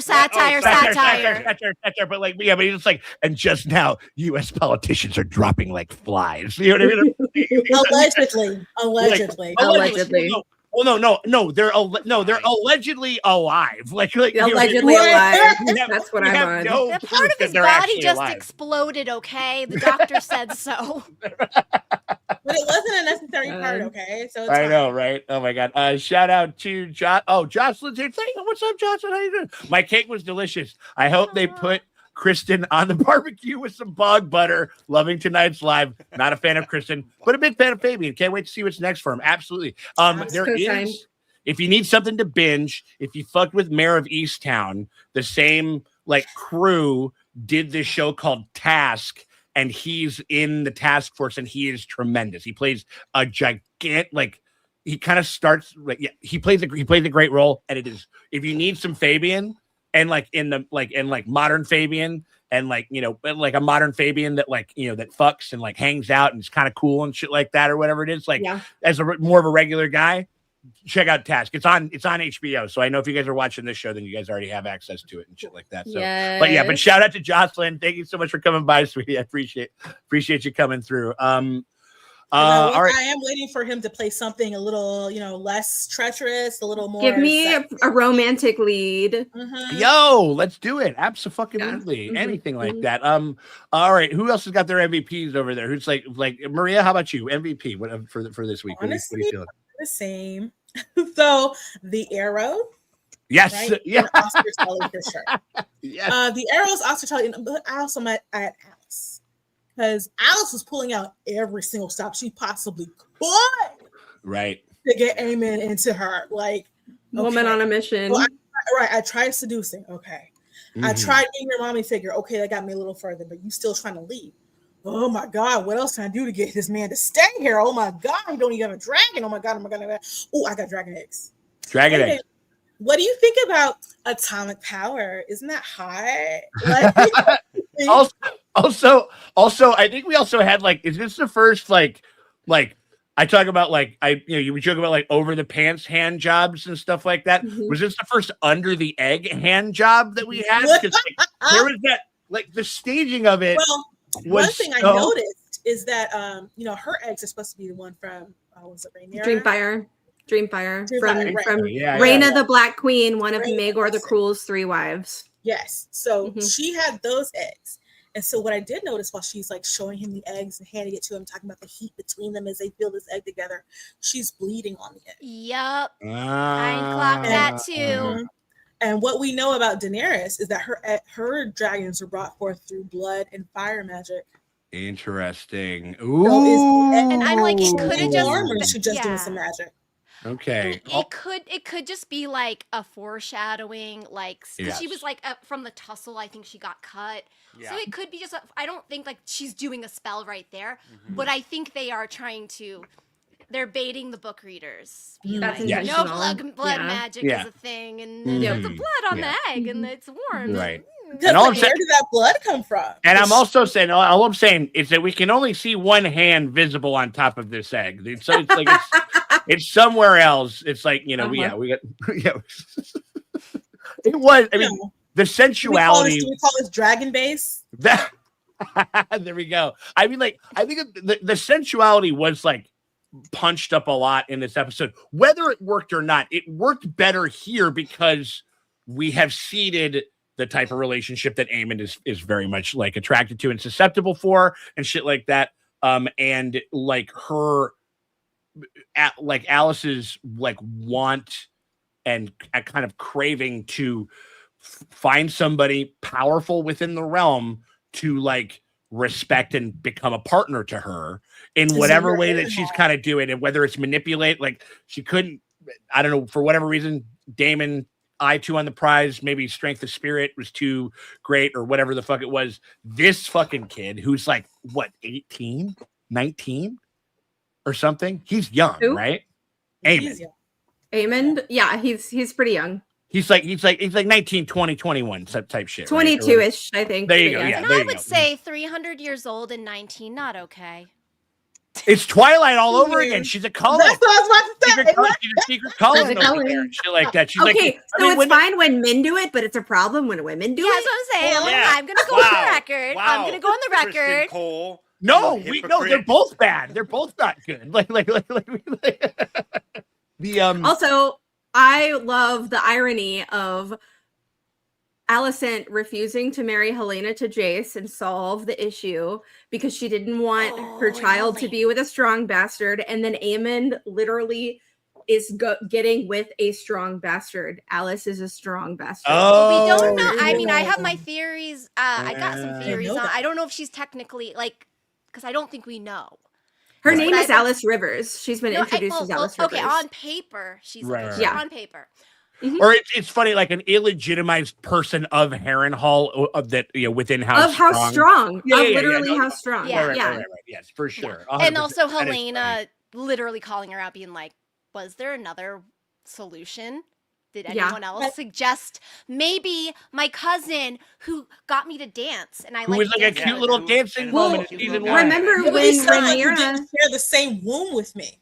and Rhaenyra, when Rhaenyra suggested that in season 1, nobody was listening to her because that was the day that she was like leaking milk from her boobs because she was a mother, and nobody wanted to listen to her because they were like, woman. Yeah. She's clearly woman. hysterical with baby Yes. juice. Baby Yeah. juice, right? We have to get the baby juice to dry up before she'll start making sense. Exactly, totally. Well, now that I we're say kind of that on, all the time. yeah, I mean, like, is that House Dustin's word? And I'm shit right always there? Like, saying that. I'm Dry always up saying that that. I'm baby always never saying not that. Starts saying making it. sense. I'm never not saying that people need to start making sense Dry up that and baby dry juice. up that baby juice. Yeah. Well, now that we're on that, like, can we talk about we got a shout out to Claire Vandross 9181. Can we talk about Helena's embroidery picture? I have my own theories. No spoilers if you really do know, but would love to hear your thoughts. P.S. You friends still kick all the ass. Thank you so much, Claire. We appreciate you, my Thanks, dear. Claire. Yeah, right back at you, kiddo. I mean, so I'm on the train that she's doing the openings. wait. Oh, Yes, where? no. It seems like it. Yes. Yeah, it looks very and I'm similar. wondering if she's doing them like when she's like, daydreaming, and then she's like, shit. She's She's like, ripping what them dragon up, dreaming maybe, for sure. because she's like, this isn't for like, prophecy bites your prick off every time, which is a Yeah. classic. That's the Song of Ice and Fire. She's Yeah. like, she also knows like, you don't tell people the prophecies because it always fucks it up. Like, because people, the mortals or the people who don't dream, just go nuts with it. That's just Yeah. time Yeah. machine rules. Exactly. Yeah. No, She's it's time travel shit. Like they'll fumble the bag because they're too worried about like the thing. You know what I mean? Like, and so What's that thing that people do that are when they're psychic and they're drawing? It's like, I think she has like that going on. Association writing. Yeah, and Automatic Yeah. writing. yeah, Automatic she's doing that. Yeah. Right. And then I'm my canon is that she's like, oh, that's too much information. That Or like- or shit. They're not gonna understand it, and I can't explain it. Or like I we have understand. a scene next week where like because obviously Rhaenyra hears about that she's a dreamer, and Oh, that I'm gets her very, very interested and in a very nefarious way. I do got to give a shout out to again to Emma. Like there's a new turn here and like extra cunty and over it and like Darth Rhaenyra has arrived. She's showing up. It's I'm here for really it. it's really like The it was sinister, very palpable. I'll look after her. I know. Yeah, oh my God. Well, she's got to stay here now. You told me she can tell the future. Like, honestly, I don't know why you said that to her. I really Right. don't know why you said Right. any of that to her, to be honest with you. Correct. Buy some Westerosi So, like, lottery that was tickets. all a very bad move. And honestly, in any other universe, she would Well, be dead. No, I do think here's what Allison's thinking was, and I actually kind of was like, yeah, what else are you gonna do? You got caught trying to escape again. Like, Again. you should be killed. Both of you. She's pregnant. You should both be killed. I don't say that because I love Helena's that's my baby. Yeah. I love She's my her. goat. Like, she's my little psychic neurodivergent. We would hang out, look at bugs all day. It'd be amazing. Oh, yeah. Mhm. Absolutely. But Yeah. again, Allison got her in some shit. You better have something to give Rhaenyra. She's like, Rhaenyra believes in dreaming. Yeah. She just does. She knows that. Yeah. She's like Much and like also if- much like her dad. Much yeah, like and much if, like and, if, Viserion. and if Helena is a dreamer, Rhaenyra's not gonna kill her No. because she respects dreaming and she wants information. Now, Yeah. would her being alive be really great and comfortable? Probably not, but she will be alive. And so she is saving her daughter's life in that moment, in my mind. And I'm assuming that's what she was doing. She's like, I really fucked this up. I should Yeah. be dead. We should all be dead. Yeah. I gotta give her something. Yeah. Well, remember when in season 1 when Allison was like making fun of her for like reading like the histories and like because she didn't think she knew it, and then she like totally schooled her with all the history. Yeah. So, like, She's like, Rhaenyra knows her shit, and she's been in on the prophecy for so long. right. And so like, it actually is really bold of Allison to actually understand that finally. So it's like a nice full circle moment. Yeah, because where she finally Allison doesn't was underestimate her. Yeah, it was like, oh, your queer customs. Yeah. Number one, it was Allison being like, my daughter sees things and I believe her. Yeah. Would have been powerful for Rhaenyra when Allison, their whole relationship, Allison has been this like dismissive, ripped down the orgy posters, Right. put up all the 7-pointed stars, like. For her to say that no, high I believe it. tower bigotry against Magic Targaryens. and- Yeah, and for her to be like, no, it's real. Like, no, my daughter does that, and here's some an information. Fuck my son. Here he is, naked. Oh, I mean, dude. I mean, like, how many times? his nude. How many times are we gonna petition like Allison to be like, all right, you need to be like directly a party to like the death of one of your kids, and I know that they suck, and you know that they suck, and they all suck, and we don't like them. But it is crazy, like how much. Like, I will say that this is a very insanely ridiculous kind of precarious thing that we're having, that Rhaenyra is having Allison do. There's a way to do it. No, There's a way to do it. There's a way to do it, and I agree that the chip of keeping Helena back and like all that kind of stuff. No, I mean, like, No. I'm like, if I'm Rhaenyra, I mean, you can't just send her to show up at Harrenhal on a horseback. You can't send her anywhere now. You need somebody from Team Black to flip, pretend like, oh, Allison, she escaped by the help of some other dude. Yeah. Pretend to get the queen, but she's way more near Harrenhal than she is King's Landing. The person who's Team Black, I got her. She got to be a little roughed up, and then she's got poison somewhere, and then she poisons. Like, there is a way to do this. People are like, oh, this is the craziest idea. I'm like, yeah, if we had more episodes, you could set up the actual smart plan where Rhaenyra's like, all you have to do, here's the poison. It will put him to sleep like a little baby bird. It'll snuff him out like a candle. It's fine. He won't hurt.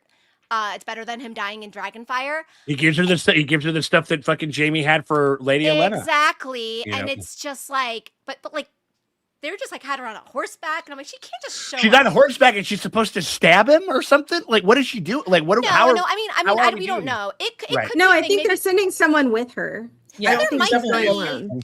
I would hope that there's an emissary there. I mean, like, it's like, I mean, I would assume that would be a level of lunacy that I don't think even I could fucking abide by. Yeah. like, I don't know. There's a way, we'll like, see. We'll see. if we had more time, there would be a way to be like, this is actually this is a plot. Like, Allison could get close to Aemond. You just have to sell it where she is kind of fucked up. You gotta like bust her in her face where she was captured. Right. She has to have like a broken arm or some shit. Right. Like, Right. Where it's like, Or oh, like, no, what like Rhaenyra fucking backhands the shit out of her, and it was like, you're it has to look you're gonna need those to sell the story. You know what I mean? Yeah, you like, were if we're gonna captured do it. on the road by a loyalist to Team Green. Right. And so, like, yeah, if you had like somebody who like flipped, we were trying to secretly move you back to Old Town as a sign of goodwill or something like that. He got caught on the road, blah blah blah, or whatever the fuck it is. You know what I mean? Like, we got Jenny Coldstone Creamer again, the best handle that's out there and everything like that. MVPs, Vermi and Silverwing for having the longest, most successful relationship in Westeros.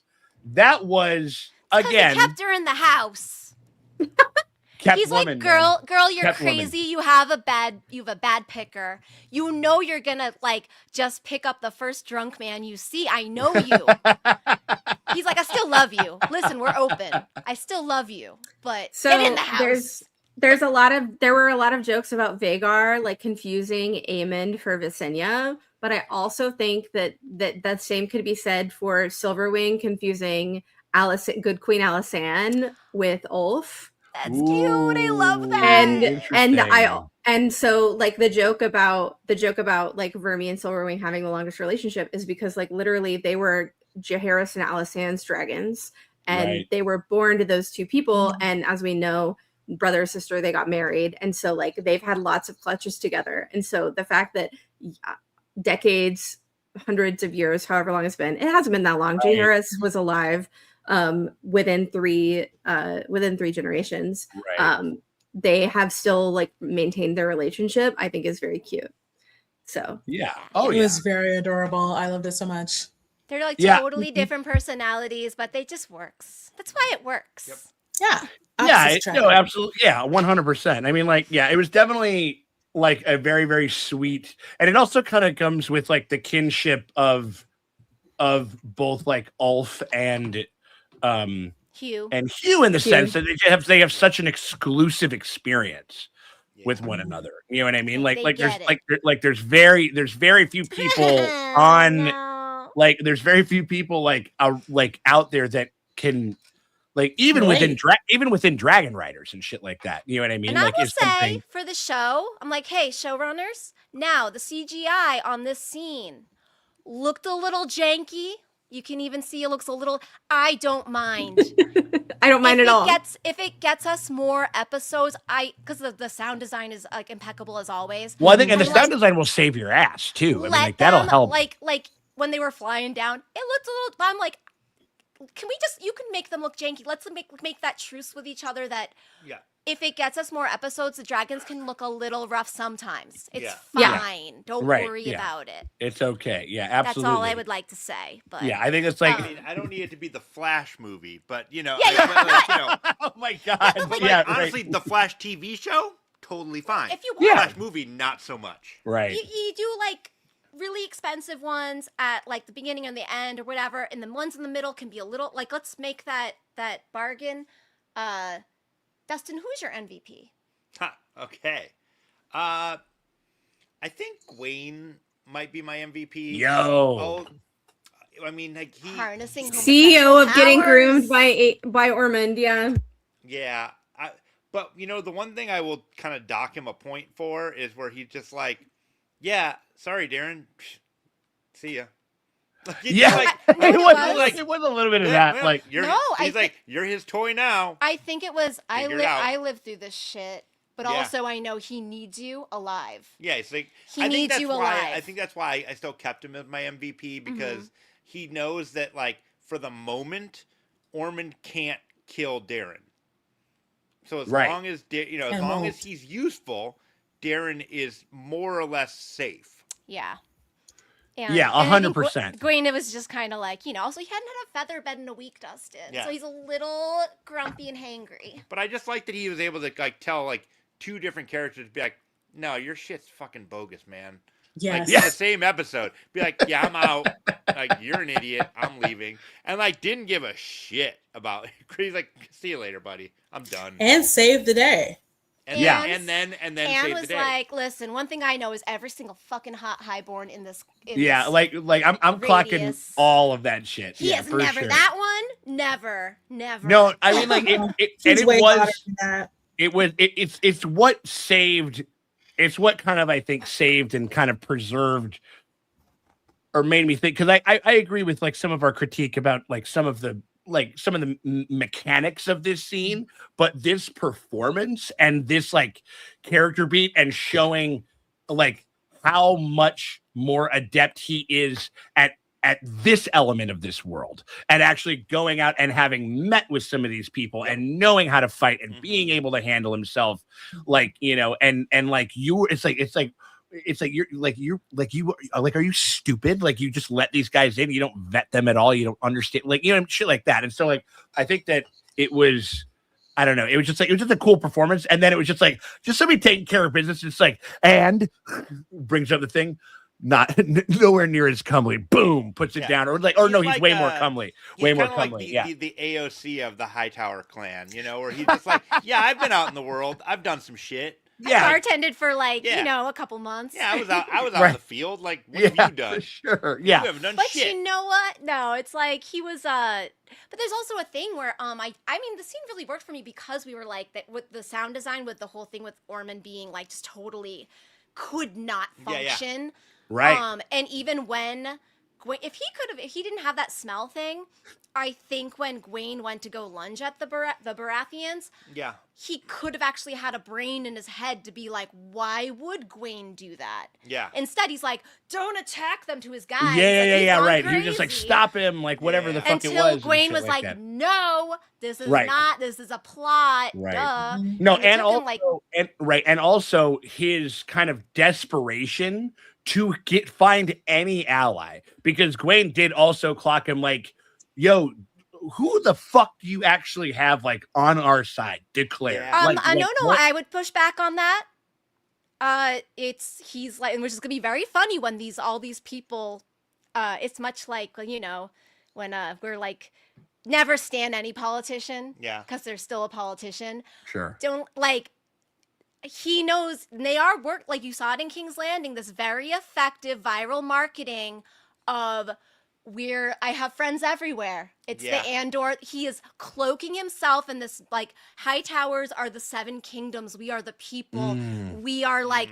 Meanwhile, he's in a room saying fuck The silent like, majority. Right. Fuck these lowborns. Yeah. He's like he's kind of just taking the cloak of like just like power to the people, or like who keeps us safe. He took that and made that high towers thing. Yeah. Right. Meanwhile, he would spit in your face if you like met him on the street. Oh yeah, no. I mean, no, it's very Trump. So it's like I'm it's very like excited when he's So what he's thinking, he's like, no, I have people. He's doing the Andor thing. He's doing the this message is powerful. Yeah. These fucking highborns, don't you hate them? These like outsiders, these incestuous aliens took over our country, like. In his mind, but like it'll be very funny. And if they do that, if they land this, it'd be actually really interesting. Like him actually meeting his little like radicalized cabal, working class folks who are running around King's Landing. Can imagine him having a meeting with them. I'm just kind of like, I see what they're doing. Like, how is Hightower being the like, like, oh, fuck the highborns or no, it's Donald Trump all over, where it's like, I'm a fucking East Coast billionaire who wouldn't wipe my fucking boot on your best piece of furniture, like, but I'm the champion of the fucking little guy and shit like that. Like, He's a rich populist. If Hightowers, gave them, free health care and like free buses, and then the city run grocery stores, right. Then I could get with them. Like, okay, I don't care if you're an asshole. If you're doing the thing, you can be an asshole over there, but just do your fucking job. Like, and then we won't cut your heads off. If you get Ormond out of the picture, I'm all for King Darren. Oh no, King Darren. He seemed okay. Well, that was another element. Yeah, because like again, there was what I was trying to say was like that Gawain was like kind of this sort of badly needed, because it's this whole Ormond thing has been. Like, he's obviously getting results and stuff like that in his kind of sneaky way, but he was sort of like, I've come from like an arena of numbers and simple arithmetic, and we need like some houses to declare for us, and I actually know who the fuck these people are because I'm just out there, and I'm just more seasoned at this than you, because you apparently can't travel anywhere or do fucking nearly anything, you know what I mean? Like, and so there was that, and then the scenes that the other kind of, it was a bit of a mask off moment with Darren, where like, because Darren has kind of been very sweet and playing the part that Ormond, like that he feels that Ormond wants him to be, and he is playing the game. He's very Sansa coded, almost in a sense, like with Cersei, like in the sense that he goes like, he wants me to be the sweet puppet boy, and I'm just a simple little guy, and I'm weeding some Willie Dwy histories here and stuff like that, and he's totally aware of everything. He's aware of the game that Ormond is playing with him and his claim to the throne. And he's also aware of it, and so much closer to Gawain, like to Gawain. And they talk about it actively. You know what I mean? Like, and it was a bit of a mask drop for him, which I thought was a fucking fascinating facet to the character. You know what I mean? Like, it was really cool. It made Darren so, like, obviously, like, the Darren, he's been a very sweet boy, and a lot of the scenarios that we've kind of seen have put him in some kind of a peril or something like that. And I will applaud the showrunners, like, that they've been able to activate this character very quickly, and both him and Orman, like, it's been insane, like, how much they've, like, just become among the best parts about this fucking show in this season. You know what I mean? Like, and so like, I loved that was like an MVP moment for me, where I was just like, "Ooh, I love this. This gives so much more shades to Darren's capability and his intelligence and shit like that, and like all that kind of stuff." I mean, that was really, I don't know, that was super duper fascinating. Like, for myself, did we I just want to like piggyback real quick and make a comment that I thought of earlier. On the relation to parallels to Sansa, I do think Kristen Cole has a good one, in the sense of, like, he believed in this, like, courtly knightly story, and his disillusionment drove him to isolation and also other things happening. And that was something that I was thinking of. Was that he did it? Where Sansa, she just noticed knights doing rotted shit. But like, with Kristen, he did it. Yeah, exactly. Yeah. No, I think he enters this larger narrative parallel with, like, Sansa Stark, Jaime Lannister, Sandor Clegane, and like, I do, and Brienne of Tarth. Yeah, that's the Pentagon right there. So or like or certainly, like, how no one has litigated that elements of that storyline worse though than him. Like, everybody else that we did have like a lot of introspection and a lot of growth. Like, and he has none of it because he relied so heavily on the patriarchy and toxic masculinity. Yeah. And like, I think that and was just so much kind of like, just I don't know, like he's just kind of wallowing in it and just kind of being sad for himself. And again, it wasn't enough. They needed to shade it with some other stuff if they were going to make that more multifaceted. But just given like the what we've seen, and it's like so you were a fucking weird dick that turned into an incel sad sack. You know what I mean? Like trying to do a jihad basically because bitches be tripping, like, and like, you know, and like that's like kind of the thing. That's the information that the show has dispersed to us, and it's not my fault. I didn't make the fucking show. Like I'm just reacting to it, and this guy's fucking weird. He's no good. And so I think that I think that, like, in ways that they kind of closed the book on just like on Kristen Cole, they opened it up with a lot of complexity with some of the other ones and stuff like that I thought was really, really, really good. Is that everybody? Did we get everybody's MVP? I think we got everybody's MVP, right? Okay, all right. Well, we got to move on to, and again, sorry. Sorry. Oh, Morgan, I'm so sorry. No. You edited. No, I'm so sorry. You mentioned it and edited it up. I'm so sorry. No, please. What you got? No, I went back and forth because I was like going in on like the Ulf thing is so interesting because Ulf is the only one that's seeing through this Team Green, Team Black thing, just being like, what is life about? What is life about? What's the point of all of this? Right. If we're just gonna be like meat for the if there's no joy, if it's only valleys and no peaks, you know what I mean? And he's like, I gotta go. I can't even hang out with not even the hour with the lads. It's all he needed. But I'm like, I still come back. I think my MVP is femdom, Alice Rivers. I find her so fascinating because I'm like, I have this thing. I'm like, she's like, a mother often loves the child that grieves her the most, and she's like, I've been grieved, and I'm like, is she just talking about like humanity? And she is like kind of the like living embodiment of the remaining like children of the forest magic shit, where she's like, I kind of love humanity and I fucking hate them. I want to drink their blood. But you see her like really trying with Daemon to like heal his heart, really find the person inside it. When she hears whispers on the winds of women and children being murdered, she's crying.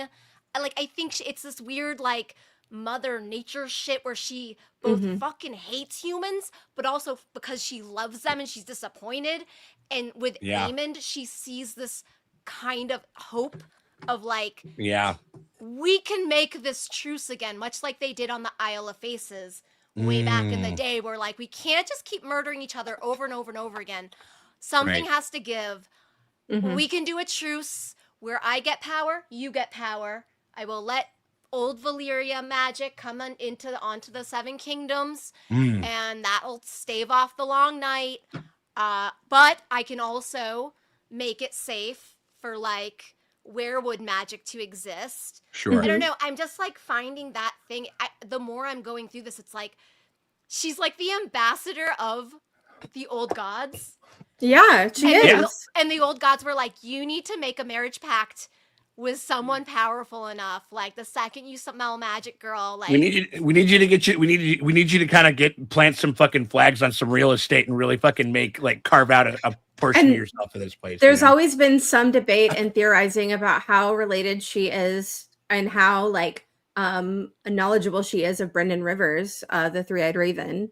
Right. So there is this connective through line, especially with her relationship to werewoods and werewood magic generally. But also like when she talks about I am grieved, like Alice Rivers canonically, like she has had child after child and it's been miscarriage after miscarriage. Like her great tragedy is that she cannot bear a child, and she believes that magic is the thing that's going to be able to do it. So one of the things that attracts her to Aemond, in the books at least, is that the magic in his blood, his Dragon Lord blood, might be strong enough to overcome the curse that she has. Maddie, do you think because these are maesters and men writing these histories, they're kind of projecting? Yes, they think that she's sad because she's barren, but I'm like, I would take it not that she's barren, that to heal and make a pact, you have to like. So in the books, the maesters do like theorize that she is like sacrificing her children and drinking their blood and doing all sorts of stuff to stay young. Yeah, but I think there's like they frame her also as like, they're like, oh, this woman can't have children, so that's why she's the saddest ever. And I'm like, what if to make this truce like they did on the Isle of Faces, that's been like it's starting to get like violated again? Yeah. What if she's like, it's not so much that I'm barren, I just haven't been able to do the truce. So when I miscarry, it means that like I didn't do the thing that I'm trying to do, where it's like the maesters are so like, oh, a woman who can't have a child, she's just the saddest ever, and she goes crazy and then has to do witch magic. Like when I read the books and like I'm like, whenever they're like, oh, this woman could never have children and then she went crazy, I'm like, they could be like, to me, I'm like, it's less her being barren and more her thing that she's trying to do is failing. Yeah, which I think is kind of the same thing.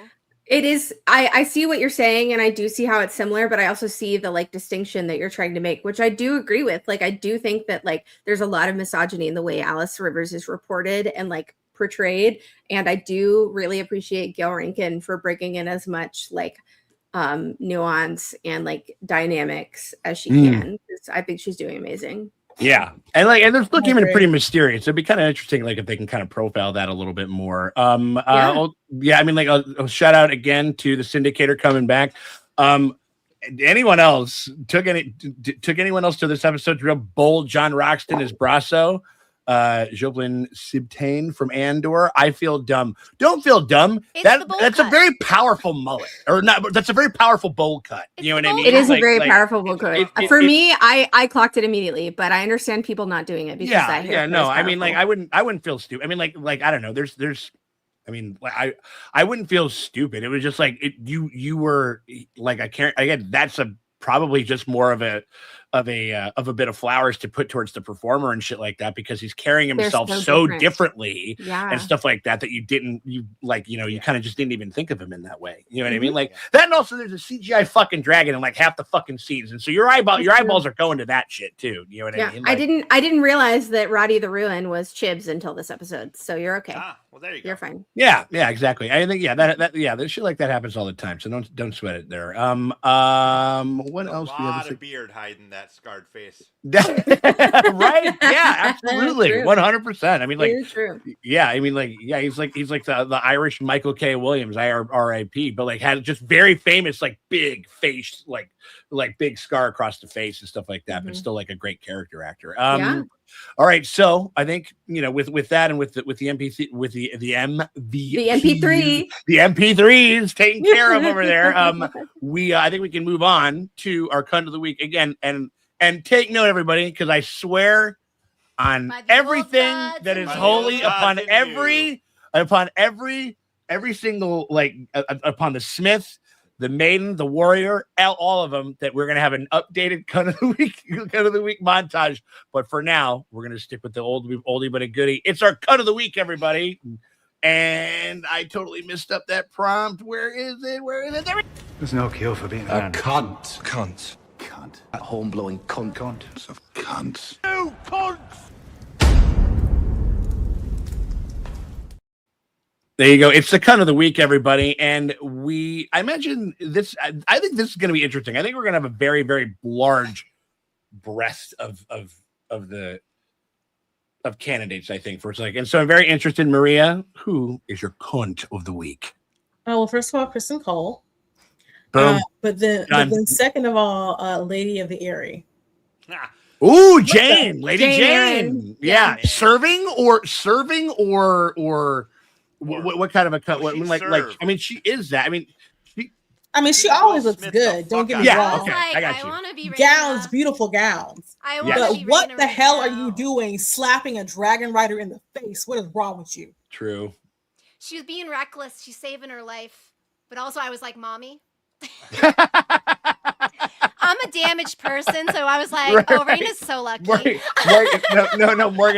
Morgan watches footage of Lady Jane spitting into somebody's mouth, and Morgan goes, "Never ceases." No. She's like, "Never ceases to be fascinating." Like, I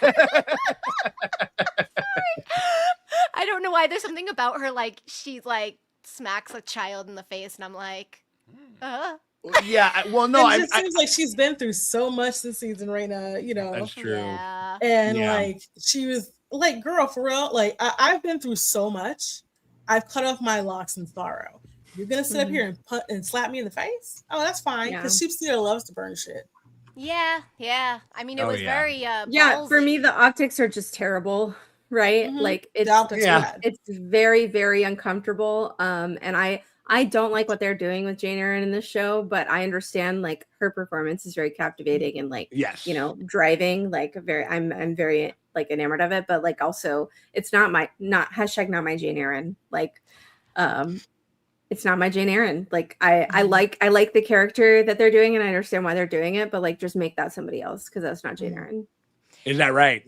I think what they needed is her kind of like her and Raina. Again, we don't have enough time because we only have like so many episodes, and it's like give us more episodes and it would fix it.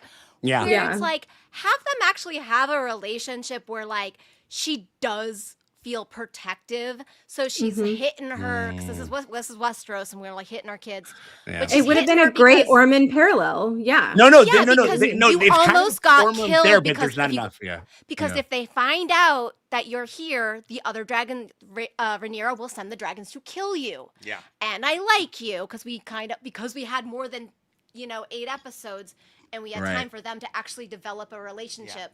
So I'm like, again, sometimes like that's where this like doesn't work. So it's like, oh, I see what they could have done if they had time. Where it's like, you're being reckless and like there's a million dragons that want to kill you. Yeah. And no, I mean, I with that and like actually, I would say probably even though I like the parallel of it could have been an Ormond parallel, but what it ended up, what it kind of ends up reading more as is the Daemon and Ulf parallel. Yeah, it's like the fact where it goes like you are like I understand that you think that you are above this person and you kind of like maybe like you've outmatched them and like there's just you feel supremely confident maybe being able to try to like to to abscond and and discipline them and shit like that. But I think Maria has a great point. This is a dragon rider. This is a dragon rider that can just pull up stakes and fucking go wherever the fuck they want to go and Or do can whatever come on top and burn you. Exactly. Like, you know what I mean? Like dragons are among the only things that would be able to actually be a threat to the penetrate area. Penetrate the veil. And so Raina, I'm like, Raina, you could just, how to keep your secret. You could just burn. Also, another one where it's like we're kind of and saying her little dogs too. Right.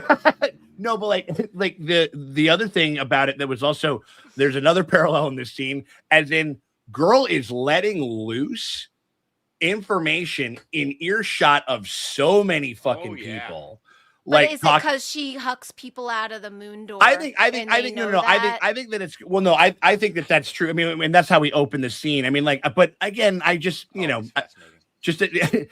think it's just even just a teensy bit of just like I'm gonna keep this under wraps as much as I can. You know what I mean? Like I know she throws people out the moon door, but so what? This one night could just leave in the night. Like you can't throw somebody out of the moon door if they're not in the castle and shit that. So and there's a thing where the show again, no time because we haven't had time to world build. They really haven't established in the cinema, the on-screen Game of Thrones, where they do in the Song of Ice and Fire, what a debacle and a pain in the ass it is to go up and down that castle, to get up and to get down. So it's if they had that where it's oh no, it's a whole thing to get down to the ground and then get back up again. Right. Unless you have a dragon.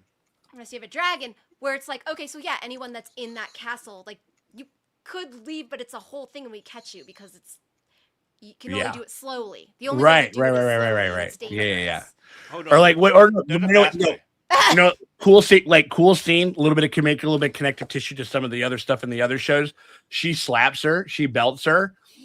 All of a sudden, we hear Sheep Stealer bellow from across the way, and then there's a little bit of tension there, and then maybe she's like, "Oh wait, maybe I need to fucking chill the fuck out and be whatever." I don't know. There's definitely some interesting things that we could do this scene. I think that makes sense. I think it's a good pick though.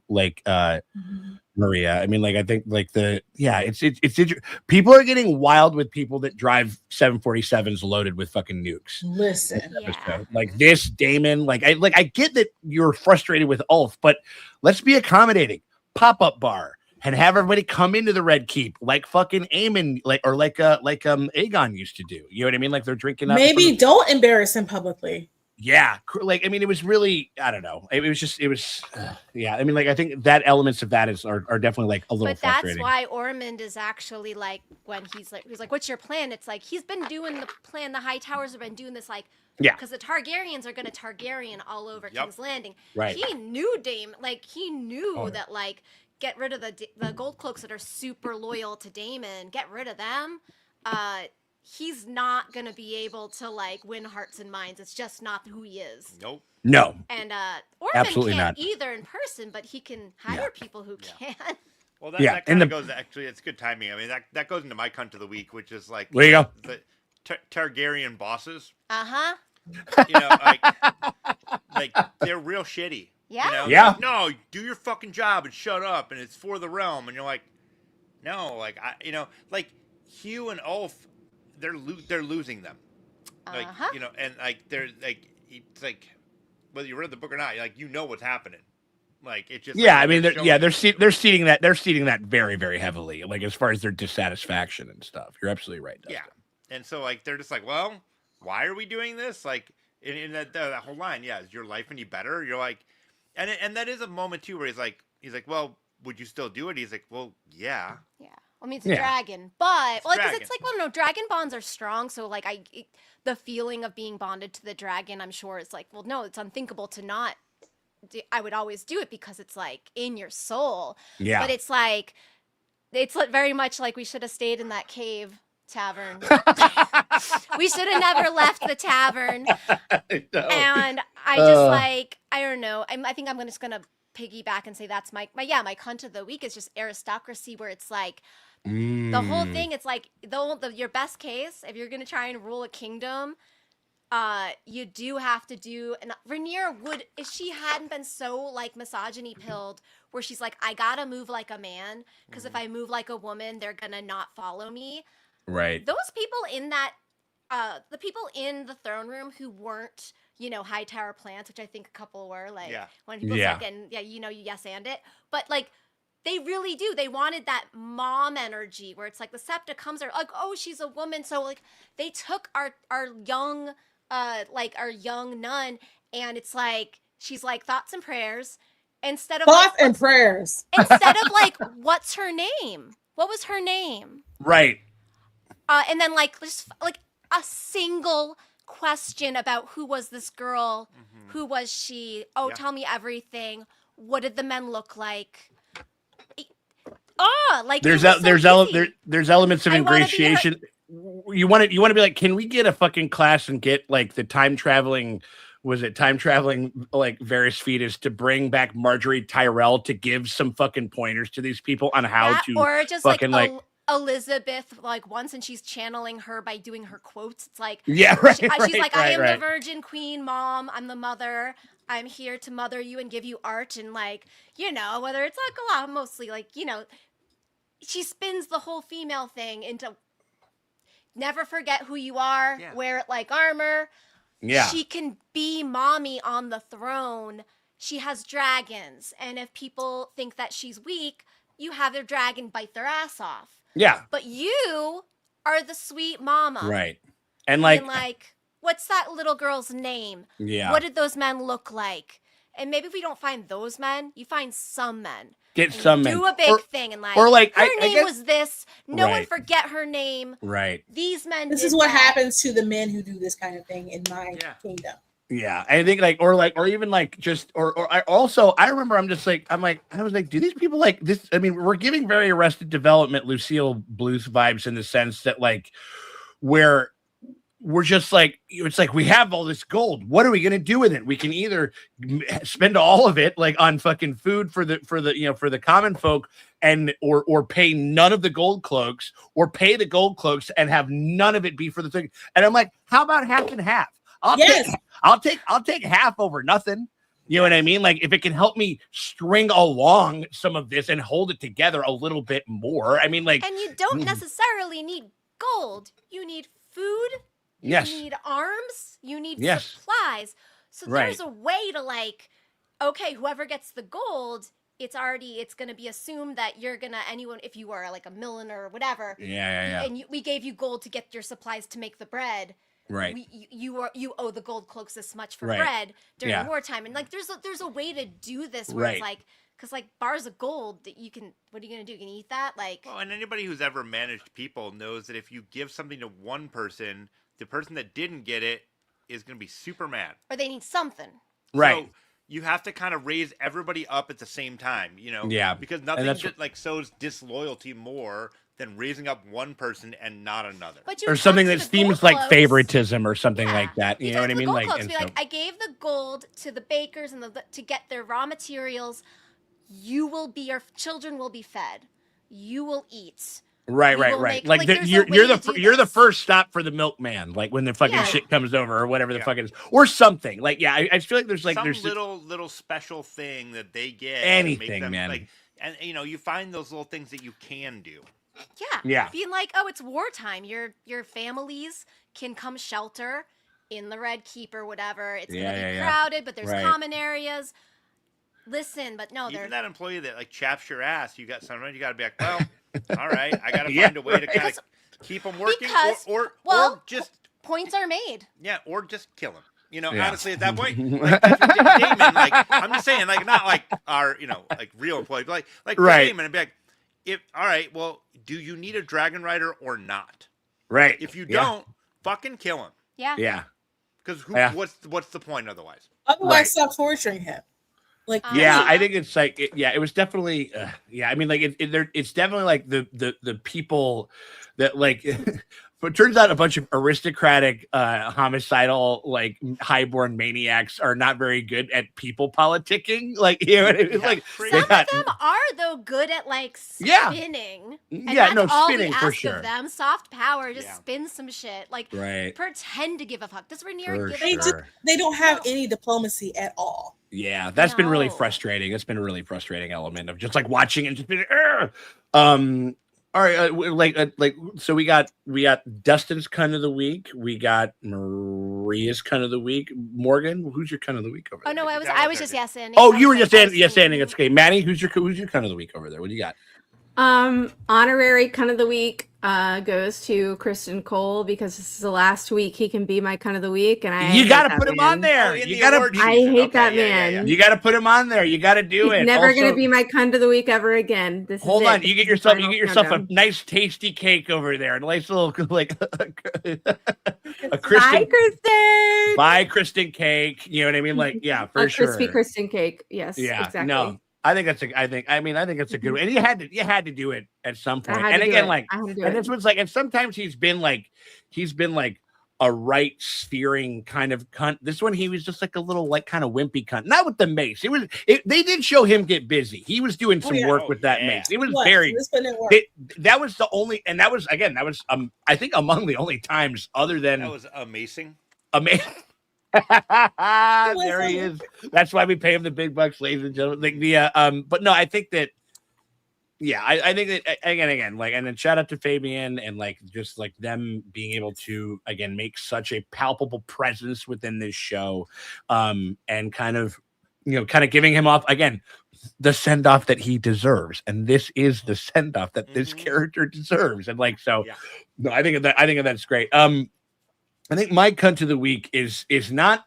This is the first time that I think a gesture and an acting like choice is going to be my cunt of the week. It's very specific, and I'm going to be able to do a 5-second clip, and we're going to watch it right now. But it's this, and it's related to Rhaenyra, and it's related to Emma Darcy and their mastery over this Darth Rhaenyra like fucking thing over there, and just like, and kind of it had never become more palpable than in the final scene between her and Alicent, where she finds out that Helena's a dreamer and decides to kind of send her on this quest and separate the two of them. Right?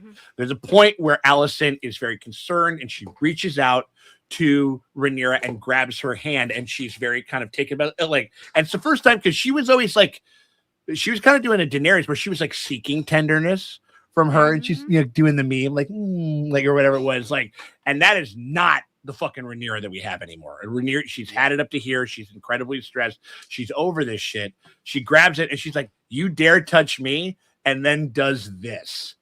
Oh yeah. like the subtle like that was serving. Of the thing. It's a serve. It's a serve. It's a serve.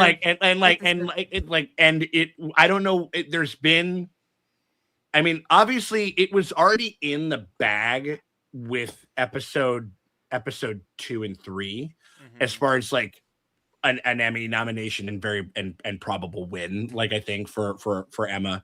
But I will say this, Rhaenyra has never felt more dynamic as a character than in this season. We have gotten so many flavors, and Rhaenyra has felt just like more like just like a real full-fledged like person. Not that the character hasn't been in past things, but it just seems so activated and engaging, and just that little, like, it is like everything in that scene was so subtle and foreboding and scary and everything like that, and just serving cunt. Ooh. Like, you know what I mean, like big time. What you got over there, Dustin? What's up? In the comments, somebody said, "Is that where she cut her with the scar?" Yo, was it on the underside or the it was top like side, or, I'm not entirely sure. It was that arm though. Yeah, I think. Well, or just even just like her becoming like. Let me. All right. Well, there. Let me see. Yeah, like the last time she grabbed her arm like that, she had a knife in it. Yeah, it was when Aemon lost his eye. Yeah. Oh my god. The let me see if we get. Do we have anything? Let me see if I can find it real quick. It is that hand. Yeah. It is that hand. So I could see just like She's like, why do you always go for that hand? right.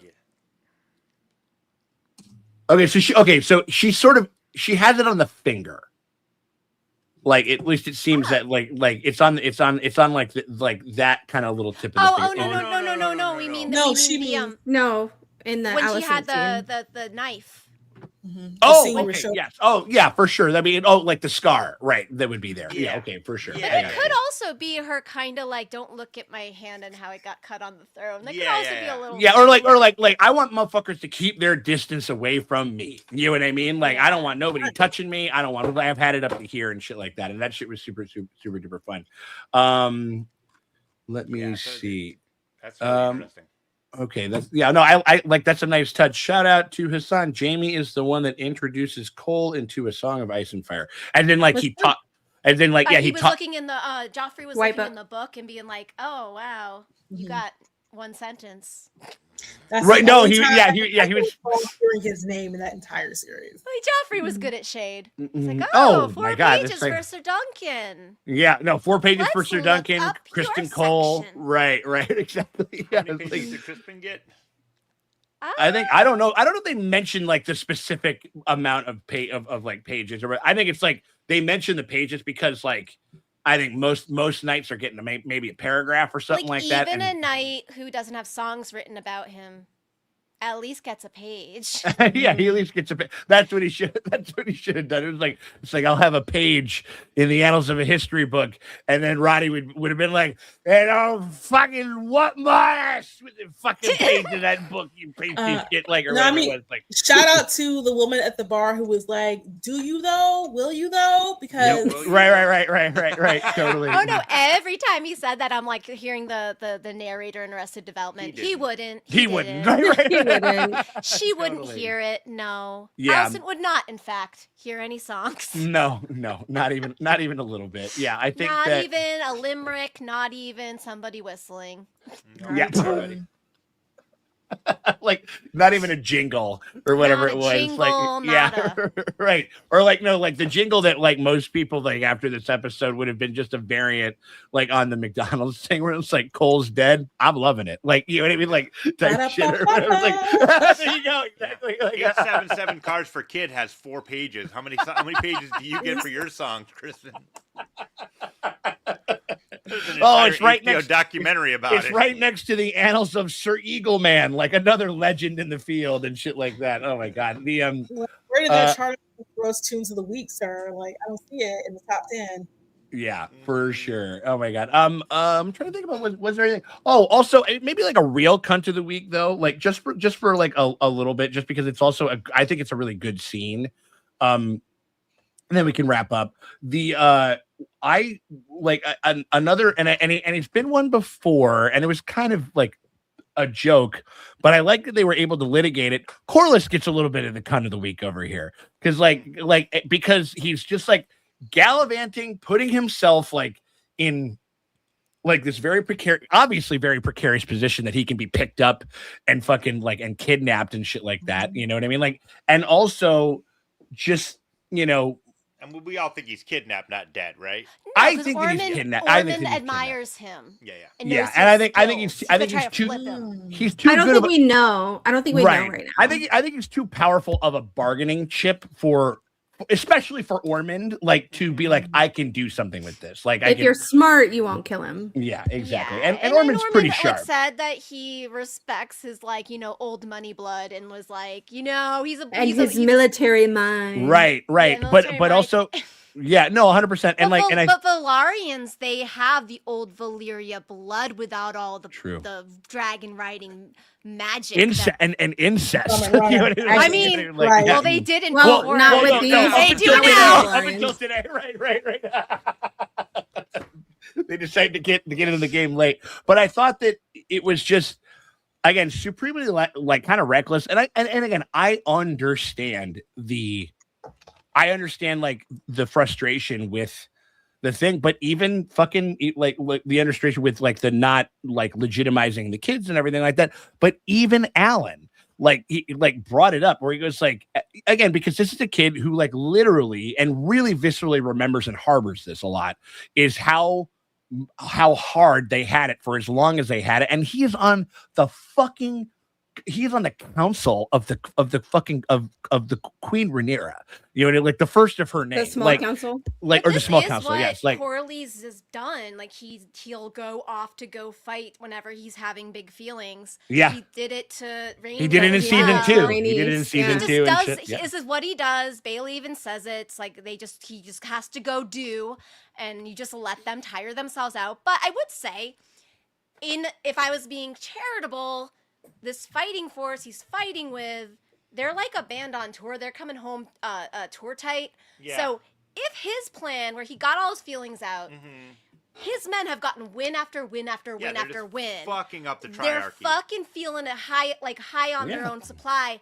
So they would be totally an elite fighting squad ready to go patrol the city of King's Landing. Absolutely. And they are all like in solidarity. They all trust him. Yeah. Had he made it back, it wouldn't have been the worst gold cloaks ever. Because it's No, like, no, at I least no, no. they're I think disciplined it was a good move. But again, he was just and just going kind on of like tour sometimes the only way you get better. right. And I think the other element too is, oh my God, it's Angel. Angel!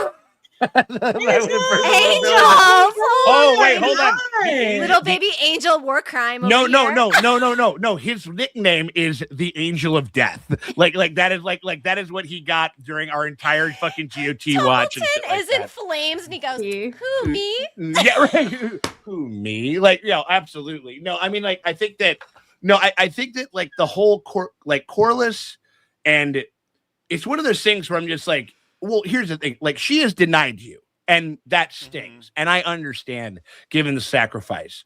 But are you trying to ensure that he never fucking legitimizes these kids with how much you're fucking rebuking the queen, of which you are the vice president? Because he's like, he's I think he's kind of because she says like, it will happen. I just can't do it right now.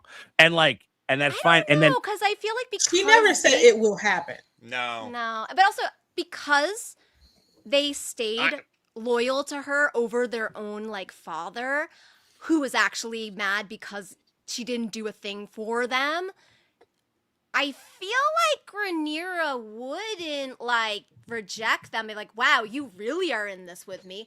And then once all that, like all the pretenders are away, if she felt secure in her role, she could be the mother. She could be. They call her Queen of Bastards all day. It's like, well, there's no challenge to my rule. So, like, post it in her mind, if she actually did win, and then all the challenges are dead.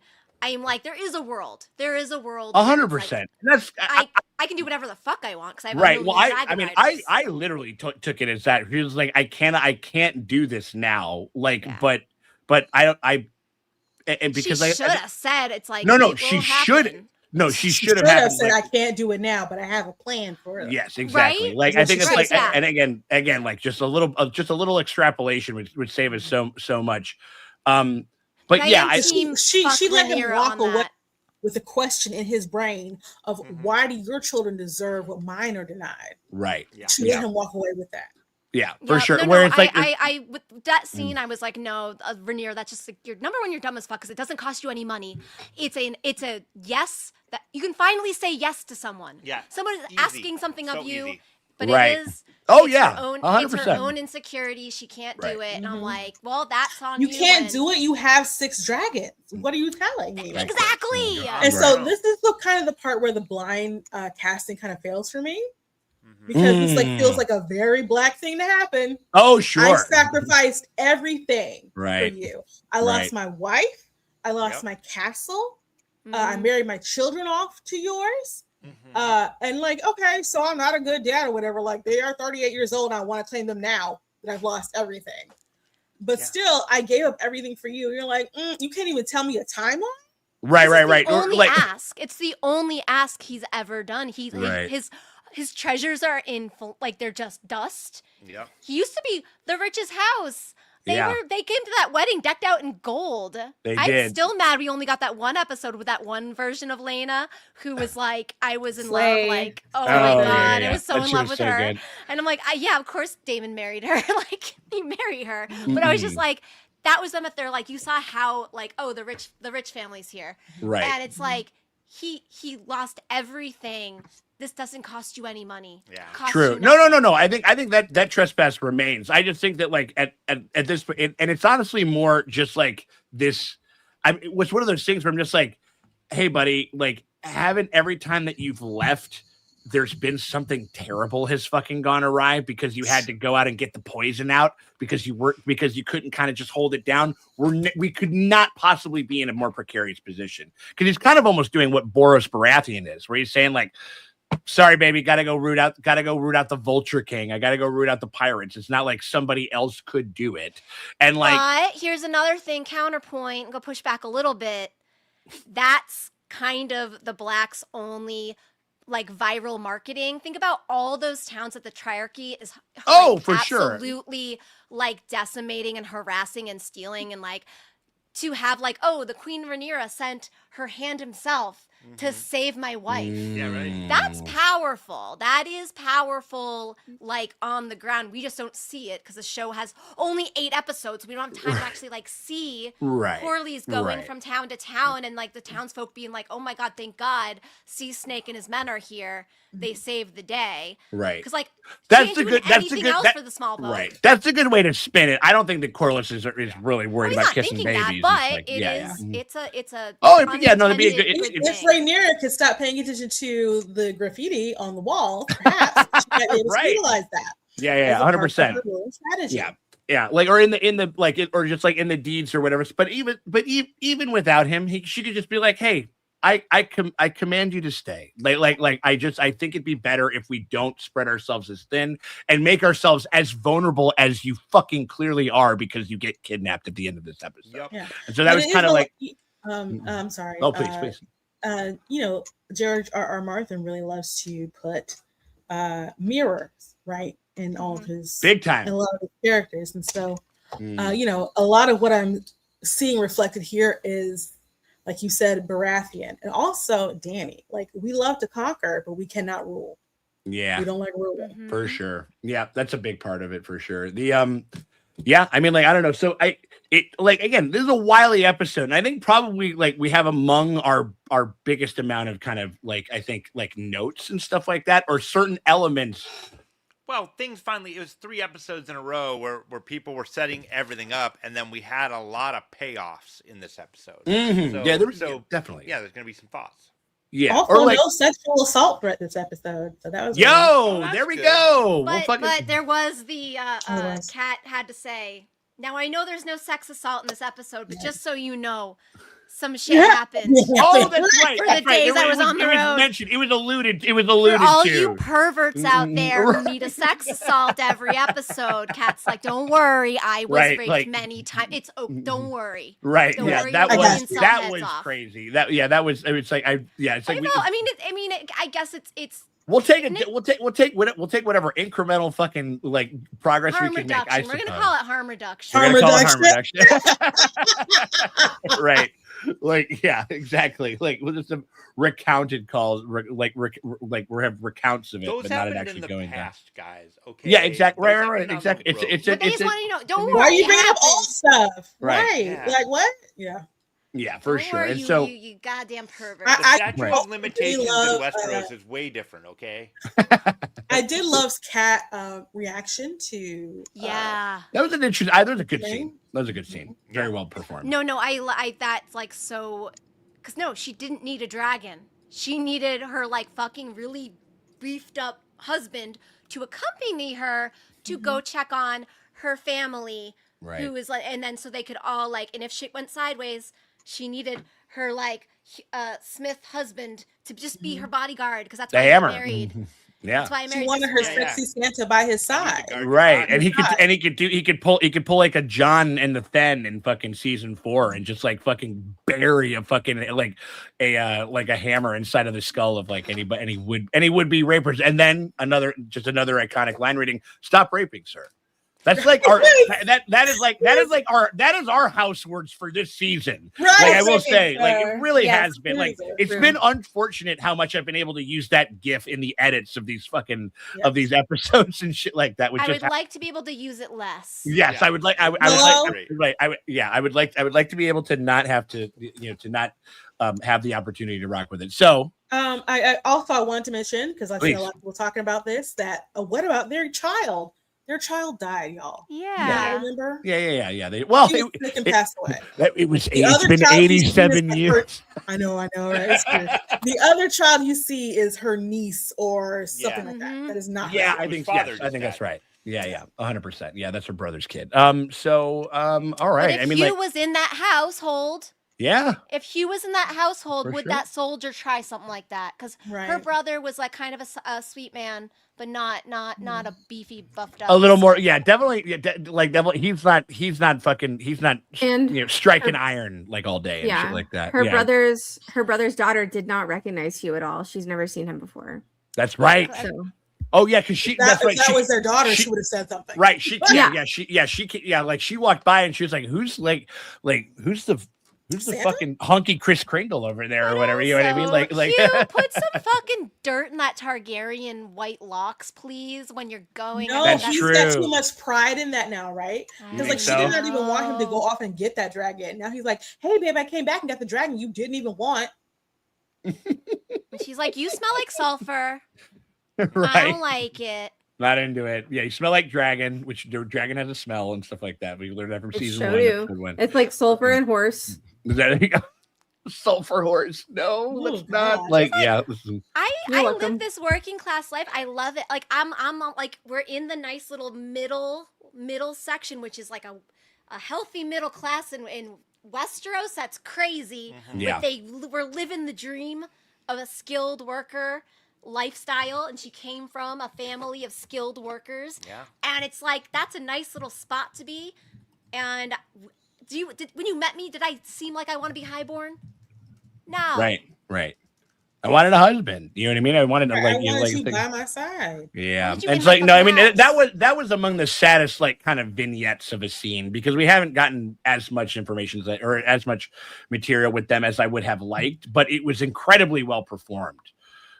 Like by the actors and shit like that. So they were able to kind of like, again, like I do think that is something it happened with Darren and Orman and a little bit here with that scene in particular, where it's like, we haven't been with these characters in a minute. This hasn't really been like an active, subplot or whatever, but they were able to induce us pretty quickly back into like a really effectively like kind of played scene and like kind of get us back into that drama. You know what I mean? Like, and so I don't know. And it seems like there's probably going to be a lot of it. I think that's who else has to do? Is there any more cunts of the week before we just? Does everybody else have any? I think we got them all, didn't we? That was I think everybody. we got them all. All right, love it. We So did it.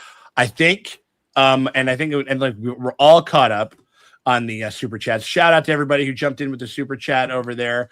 The Syndicator, Hassan, Jenny at Coldstone, Claire, Jocelyn, Crazy Description. What was it? Who else? Like Mark Reeves and DBA, the Big Appy, and Slurpee over there. We appreciate you guys being a part of the thing. And also, again, we say this every time. I love these things, especially because I can do the replay and I can have this on, like I can have this on the background, but I can actually watch more of the comments and stuff like that because I'm doing all of this other stuff. Because there's a whole other fucking like live stream and a whole other podcast that's happening amongst like all these beautiful motherfuckers over here that are hanging out with us over there. And we really do appreciate you guys for coming by each and every Tuesday.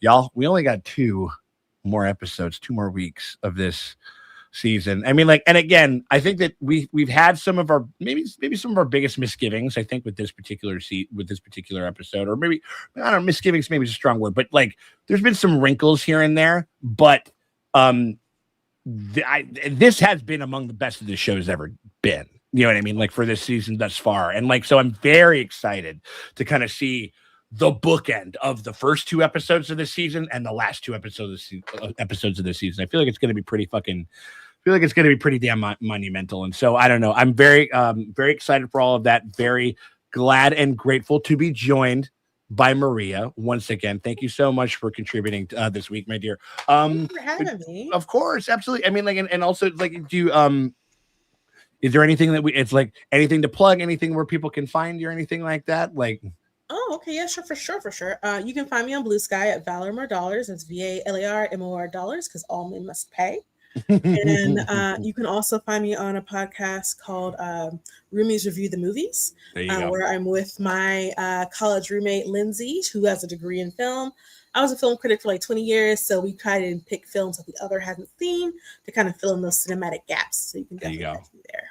And we will link, and that will be that. Like, I'm gonna update that once we do like the once we republish that, I'll have a link for that in the description and in the top end comment. Maddie, where can people find you? You could find me here next week, same time, same channel. Same here, ready to fight, motherfucker. Like, let's go. Yeah. You can also find me on Instagram, sometimes on Discord, definitely in the Watchers Discord. I'm there. Jump over there for sure. And then I'm just around on the interwebs. Yeah, it's just like every once in a while you're clicking through and Maddie's just like, hey, what's going on? You know what I mean? Like you're just around there. You just appear. I've seen you do it. You know what I mean? Like it's true. And again, and on behalf of the Draces and everybody over here watching in the bar, we really appreciate you guys for hanging out with us each and every week. If you guys want to get early and uncut access, because we dropped part 1 today of the again, like this is we're down to we're down to the last 2 episodes and stuff. And so if you guys want to get early and uncut access of these next 2 episodes and get them before anybody else does, before we pop them up on YT, hit us up on our Patreon. The link is in the top and comment or the description below. It's the best way to support the channel. We really appreciate you guys for jumping on and being a part of it and stuff like that. And even if you can't, just come up and checking our stuff out. We're supremely grateful for everybody that's been jumping through. So we just want to say thank you guys for your met. But if you can't do that, hit that like, that subscribe, ring the bell thingy, hit the heart button, because that shit always helps. It never fucking hurts. Appreciate y'all for hanging out with us, and we will check y'all later. Bye, gang.